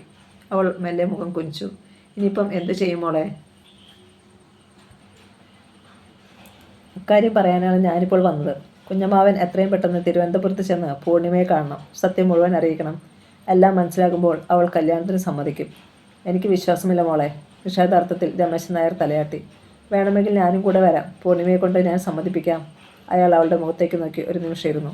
ഞാനൊരു കാര്യം ചോദിച്ചാൽ മോൾ സത്യം പറയണം. ജ്യോതി ഒന്ന് പകച്ചു. എന്താണ് കുഞ്ഞമ്മാവ? ഭർത്താവിൻ്റെ വീട്ടിൽ നിനക്ക് സുഖമാണോ മോളെ? അവളൊന്ന് ചിരിച്ചു. അതൊരു വിളറിയ ചിരിയായിരുന്നു. എനിക്കോ? എനിക്ക് സുഖമാണോ കുഞ്ഞമ്മാവ? ഭർത്താവിന് ജനിച്ച ജാരസന്തതിയെ വളർത്തേണ്ടി വരുന്ന ഒരു ഭാര്യയുടെ സുഖം എന്താണെന്ന് എനിക്കറിയാം. അവളൊന്നും മിണ്ടിയില്ല. ജ്യോതി പോയിക്കോളൂ. വേണ്ട എന്താണെന്ന് വെച്ചാൽ ഞാൻ ചെയ്തോളാം. അവൾ എഴുന്നേറ്റു. എന്തായാലും കുഞ്ഞമ്മാവൻ ചെന്ന് പൂർണിമയെ കാണാം. അയാൾ തലകുലുക്കി. ജ്യോതി എഴുന്നേറ്റ് സുമതികുട്ടിയമ്മയുടെ മുറിയിലേക്ക് ചെന്നു. അപ്പോഴേക്ക് അവർ ഊണ് കഴിക്കാൻ വീട്ടിലേക്ക് പോയി കഴിഞ്ഞിരുന്നു. പൂർണിമയെ കണ്ട് സംസാരിച്ചാൽ അവൾ വീണ്ടും കല്യാണത്തിന് തയ്യാറാകുമോ? അയാൾക്ക് വിശ്വാസമില്ലായിരുന്നു. രമേശൻ നായർ വീട്ടിലേക്ക് പോയി. നീ വരാൻ കാത്തിരിക്കായിരുന്നു ഞാൻ. ഇരിക്കെ. ഊണ് കഴിക്കാം, അയാളെ കണ്ട് സുമതിക്കുട്ടി അമ്മ പറഞ്ഞു. അപ്പോഴേക്ക് ഡൈനിങ് റൂമിലേക്ക് ഹരികൃഷ്ണനും വന്നു. ജ്യോതി വന്ന കാര്യം അവൻ്റെ മുമ്പിൽ വെച്ച് സുമതിക്കുട്ടിയമ്മയോട് സംസാരിക്കാൻ രമേശൻ നായർ ആഗ്രഹിച്ചില്ല. ഊണ് കഴിഞ്ഞിട്ട് ഹരികൃഷ്ണൻ പോയപ്പോൾ ഡ്രോയിങ് റൂമിൽ ചെന്ന് രമേശൻ നായരും സുമതിക്കുട്ടിയമ്മയും ഇരുന്നു. ചേച്ചിയോട് എനിക്കൊരു കാര്യം പറയാനുണ്ട്, രമേശൻ നായർ തുടങ്ങി വെച്ചു. ചോദ്യഭാവത്തിൽ സുമതിക്കുട്ടിയമ്മ അയാളെ നോക്കി. ഇന്ന് ആ ജ്യോതി എന്നെ കാണാൻ വന്നിരുന്നു. എന്തിന്? അവൾ പറഞ്ഞ കാര്യങ്ങളെല്ലാം അയാൾ അവരെ ധരിപ്പിച്ചു. സുമതിക്കുട്ടിയമ്മ അത് കേട്ട് ഞെട്ടി. ആ കുഞ്ഞ് ആരുടേതാണെന്ന് തുറന്നു പറഞ്ഞിരുന്നെങ്കിൽ പൂർണിമ പിണങ്ങി പോകത്തില്ലായിരുന്നു. പിന്നെ എന്തുകൊണ്ട് അവനത് പറഞ്ഞില്ല? ജ്യോതിയുടെ കുടുംബജീവിതം തകരാതിരിക്കാൻ. അവന് അത്ര സ്നേഹമോ അവളോട്? അതെ, അവളും അത്രയധികം അവനെ സ്നേഹിക്കുന്നുണ്ട്. അതുകൊണ്ടാണ് പൂർണിമയുമുള്ള കല്യാണത്തിന് അവൻ സമ്മതിക്കാൻ വേണ്ടി അവൾ ഭർത്താവിൻ്റെ വീട്ടിലേക്ക് മടങ്ങിപ്പോയത്. ഞാൻ അപേക്ഷിച്ചിട്ടാണ് പോയതെങ്കിലും വിവാഹമോചനം ആവശ്യപ്പെട്ട ശേഷമാണ് അവൾ മടങ്ങിപ്പോയതെന്ന് ഓർക്കണം. സുമതിക്കുട്ടിയമ്മ ചിന്താധീനയായി അല്പനേരം ഇരുന്നു. ഇനി നമ്മൾ എന്തു ചെയ്യും രമേശ? ഹരിയെ നമ്മൾ എങ്ങനെ രക്ഷപ്പെടുത്തും? ഒടുവിൽ അവർ ചോദിച്ചു. ഞാൻ ചെന്ന് പൂർണിമയെ ഒരിക്കൽ കൂടി കാണാം. അനാഥാലയത്തിൽ ഹരി ഏൽപ്പിച്ച കുട്ടി അതിൻ്റെ യഥാർത്ഥ അച്ഛൻ്റെ അടുത്ത് തന്നെ എത്തിയില്ലേ? അതറിയുമ്പോൾ അവളുടെ തെറ്റിദ്ധാരണ മാറും. ഹരിയും അവളും തമ്മിലുള്ള കല്യാണം നടക്കും. നീ തിരുവനന്തപുരത്തേക്ക് പോകുന്നില്ല, സുമതിക്കുട്ടിയമ്മ ഉറച്ച സ്വരത്തിൽ പറഞ്ഞു. കാരണം? പുകഞ്ഞ കൊള്ളിപ്പുറത്ത് നമ്മൾ എത്ര കെഞ്ചി പറഞ്ഞതാ അവളോട് പോകരുതെന്ന്. എന്നിട്ടും എല്ലാം തൃണവൽക്കരിച്ച് അവൾ പോയില്ലേ? നമുക്കുമില്ല ആത്മാഭിമാനം. ഹരിക്ക് അവളെ വേണ്ട. ചേച്ചി, നമ്മളൊന്ന് താഴ്ന്നു കൊടുക്കുന്നതിൽ എന്താ കുഴപ്പം? അവളൊരു ഡോക്ടറല്ലേ? രമേശൻ നായർ പ്രായോഗികമായി ചിന്തിച്ചു. ഈ നാട്ടിൽ വേറെയും ലേഡി ഡോക്ടർമാരുണ്ട്. രമേശ, ഹരിക്ക് വേണ്ടി ആരുടെയും കാല് പിടിക്കാൻ തയ്യാറല്ല ഞാൻ. ശരി, ചേച്ചിയുടെ ഇഷ്ടം പോലെ. രമേശൻ നായർ പിന്നെ അതേക്കുറിച്ച് സംസാരിച്ചില്ല. സുലോചന ബെഡ്റൂമിലേക്ക് ചെന്നപ്പോൾ ശശാങ്കൻ കണ്ണുകളടച്ച് കിടക്കുകയായിരുന്നു. അവൾ മെല്ലെ കിടക്കയിലിരുന്നു. അയാൾ പെട്ടെന്ന് കണ്ണുകൾ തുറന്നു നോക്കി. മഹേഷ് എവിടെ? ജ്യോതി അവന് ചോറ് കൊടുക്കുന്നു. അവളെ സമ്മതിക്കണം. വേറെ ഏതെങ്കിലും ഭാര്യ ഇരുന്നെങ്കിൽ ഇതുപോലെ ആ കുഞ്ഞിനെ സ്നേഹിക്കുമോ? രമേഷിനെ ഇങ്ങനെ വിട്ടാൽ പറ്റില്ല ശശാങ്കേട്ടാ. അവൻ ആ കുഞ്ഞിനെ സ്വയം ഏറ്റെടുത്ത് വളർത്തണം. അവൻ്റെ കുഞ്ഞാണ് മഹേഷ് എന്ന് നമുക്കറിയില്ലായിരുന്നെങ്കിൽ കുഴപ്പമില്ലായിരുന്നു. അറിഞ്ഞ സ്ഥിതിക്ക് നമ്മുടെ കുഞ്ഞായിട്ട് ഇനി നമുക്കവനെ സ്വന്തമാക്കാൻ പറ്റില്ല. സുലോചന അവളുടെ ആശങ്ക പ്രകടിപ്പിച്ചു. അതിന് നമുക്കിനി എന്ത് ചെയ്യാൻ പറ്റും? ശശാങ്കൻ ചോദിച്ചു. നമ്മൾ മഹേഷിനെ അഭയനികേതനിൽ തിരിച്ചേൽപ്പിക്കാൻ പോകുന്നു. അത് ശരിയല്ല, അയാൾ എതിർത്തു. തിരിച്ചേൽപ്പിക്കുന്നില്ല, പക്ഷേ രമേഷിനോട് അങ്ങനെ പറയാൻ പോകുന്നു. അപ്പോൾ അവൻ്റെ പ്രതികരണം എന്താണെന്ന് അറിയാമല്ലോ. അവൻ കുഞ്ഞിനെ വളർത്തിക്കൊള്ളാമെന്ന് പറയുകയാണെങ്കിൽ നമുക്ക് കൊടുത്തേക്കാം. അതൊരു നല്ല ആശയമാണെന്ന് ശശാങ്കന് തോന്നി. പക്ഷേ തിരിച്ചേൽപ്പിക്കാൻ അവൻ പറഞ്ഞാൽ നമ്മളെന്ത് ചെയ്യും? ഉടൻ തന്നെ അയാൾ ചോദിച്ചു. അത് അപ്പോഴും ആലോചിക്കാം. എന്തായാലും നാളെ നമ്മൾ ഇക്കാര്യം അവനോട് പറയാൻ പോകുന്നു, സുലോചന തീരുമാനിച്ചു. പിറ്റേന്ന് രാവിലെ രമേഷ് പത്രം വായിച്ചുകൊണ്ട് മുൻവശത്തെ മുറിയിലിരിക്കുമ്പോൾ സുലോചനയും ശശാങ്കനും അങ്ങോട്ട് ചെന്നു. ജ്യോതി അപ്പോൾ അടുക്കളയിലായിരുന്നു. മഹേഷ് ഉറക്കമുണർന്നിരുന്നില്ല. എനിക്ക് നിന്നോടൊരു കാര്യം പറയാനുണ്ടായിരുന്നു രമേഷേ. സുലോചന അയാളുടെ അടുത്തിരുന്നു. എന്താണ് ചേച്ചി? രമേഷ് പത്രത്തിൽ നിന്ന് മുഖമുയർത്തി. എനിക്ക് ഒരു പെൺകുഞ്ഞിനെ വേണമെന്നായിരുന്നു ആഗ്രഹം. അതിനുവേണ്ടിയാണ് അഭയനികേതനിൽ പോയതും. പക്ഷേ മഹേഷിനെ കണ്ടപ്പോൾ എന്തോ അവനോടൊരു ഇഷ്ടം തോന്നി. അതുകൊണ്ടാണ് അവൻ മതിയെന്ന് ഞാൻ തീരുമാനിച്ചത്. അതിനിപ്പോൾ എന്ത് കുഴപ്പം സംഭവിച്ചു? അയാൾ ചോദിച്ചു. അവിടെ ആദ്യം കണ്ട ഒരു പെൺകുഞ്ഞിൽ ഇപ്പോഴും എൻ്റെ മനസ്സ് ഉടക്കി കിടക്കുന്നു. കൊഞ്ചിക്കാനും ലാളിക്കാനും ഒരുക്കി കൂടെ കൊണ്ടു നടക്കാനും ഒരു പെൺകുഞ്ഞിനെയാണ് എനിക്ക് വേണ്ടത്, സുലോചന പറഞ്ഞു. ശശാങ്കൻ നിശബ്ദനായി ഇരുന്നതേയുള്ളൂ. അതിനെന്താ ചേച്ചി, ആ കുഞ്ഞിനെ കൂടി ദത്തെടുത്താൽ മതിയല്ലോ. രണ്ടുപേരും കൂടി കളിച്ചു വളർന്നോളും, രമേഷ് പറഞ്ഞു. അത് വേണ്ടടാ, മഹേഷിനെ തിരികെ കൊടുത്തിട്ട് മറ്റേ കുഞ്ഞിനെ എടുക്കാമെന്നാണ് ഞാൻ വിചാരിക്കുന്നത്. രമേഷിൻ്റെ പ്രതികരണം അറിയാൻ വേണ്ടി സുലോചനയും ശശാങ്കനും അയാളുടെ മുഖത്തേക്ക് ഉറ്റുനോക്കി. എങ്കിൽ പിന്നെ അങ്ങനെ ചെയ്യണം. പെൺകുഞ്ഞാണ് വീടിന് ഐശ്വര്യം, രമേഷ് പെട്ടെന്ന് പറഞ്ഞു. സുലോചനയും ശശാങ്കനും പരസ്പരം നോക്കി. രമേഷ് വേഗം അവിടെ നിന്ന് എഴുന്നേറ്റ് അയാളുടെ മുറിയിലേക്ക് പോയി. ആഹ്ലാദം അടക്കാൻ വയ്യാതെ ഒന്ന് പൊട്ടിച്ചിരിക്കണമെന്ന് അയാൾക്ക് തോന്നി. മഹേഷിനെ വീട്ടിൽ നിന്ന് തുരത്താൻ സുന്ദരമായ ഒരു വഴി സുലോചന ചേച്ചിയുടെ നാവിൽ നിന്ന് തന്നെ വീണിരിക്കുന്നു. പക്ഷേ ജ്യോതി സമ്മതിക്കുമോ? സമ്മതിപ്പിക്കണം. ബ്രേക്ക്ഫാസ്റ്റ് കഴിച്ചിട്ട് പതിവ് സമയത്ത് തന്നെ രമേഷ് വേഷം ധരിച്ച് ഓഫീസിലേക്ക് പോയി. ഓഫീസിൽ ചെന്ന് അല്പനേരം കഴിഞ്ഞപ്പോൾ നടരാജൻ കാറിൽ പാഞ്ഞെത്തി. കാറിൽ നിന്ന് അയാൾ തിടുക്കത്തിൽ ഇറങ്ങി രമേഷിൻ്റെ മുറിയിലേക്ക് ചെന്നു. രമേഷ്, നമുക്ക് എത്രയും വേഗം എങ്ങോട്ടെങ്കിലും രക്ഷപ്പെടണം. ഹനീഫയെ എറണാകുളത്ത് വെച്ച് പോലീസ് അറസ്റ്റ് ചെയ്തു കഴിഞ്ഞു, അയാൾ ഭീതിയോടെ പറഞ്ഞു. ഏത് ഹനീഫ? രമേഷിന് മനസ്സിലായില്ല. കാർത്തികയുടെ ആങ്ങള സുഭാഷിനെ കൊല്ലാൻ നമ്മൾ ഹനീഫയെയും കൂട്ടരെയുമാണ് ഏർപ്പെടുത്തിയത്, ഓർമ്മയില്ലേ? നടത്തിയ കൊലപാതകങ്ങളുടെ വിവരങ്ങളെല്ലാം അവൻ പോലീസിനോട് പറഞ്ഞു കഴിഞ്ഞു. ടാക്സി ഡ്രൈവറായിരുന്ന സുഭാഷിൻ്റെ കഴുത്തിൽ മുണ്ടിട്ട് മുറുക്കി കൊന്നതും അവനാണെന്ന് സമ്മതിച്ചിട്ടുണ്ട്. ദാ ഇപ്പോൾ ജിമ്മി എന്നെ വിളിച്ചതേയുള്ളൂ. ഞെട്ടലോടെ രമേഷ് ചാടി എഴുന്നേറ്റു. നമ്മൾ എങ്ങോട്ട് പോകും? സമനില തെറ്റിയവനെ പോലെ അയാൾ ചോദിച്ചു. പെട്ടെന്നൊരു പോലീസ് ജീപ്പ് ഓഫീസിന് മുമ്പിലേക്ക് വന്ന് ഇരച്ചു നിന്നു. കഥ തുടരും.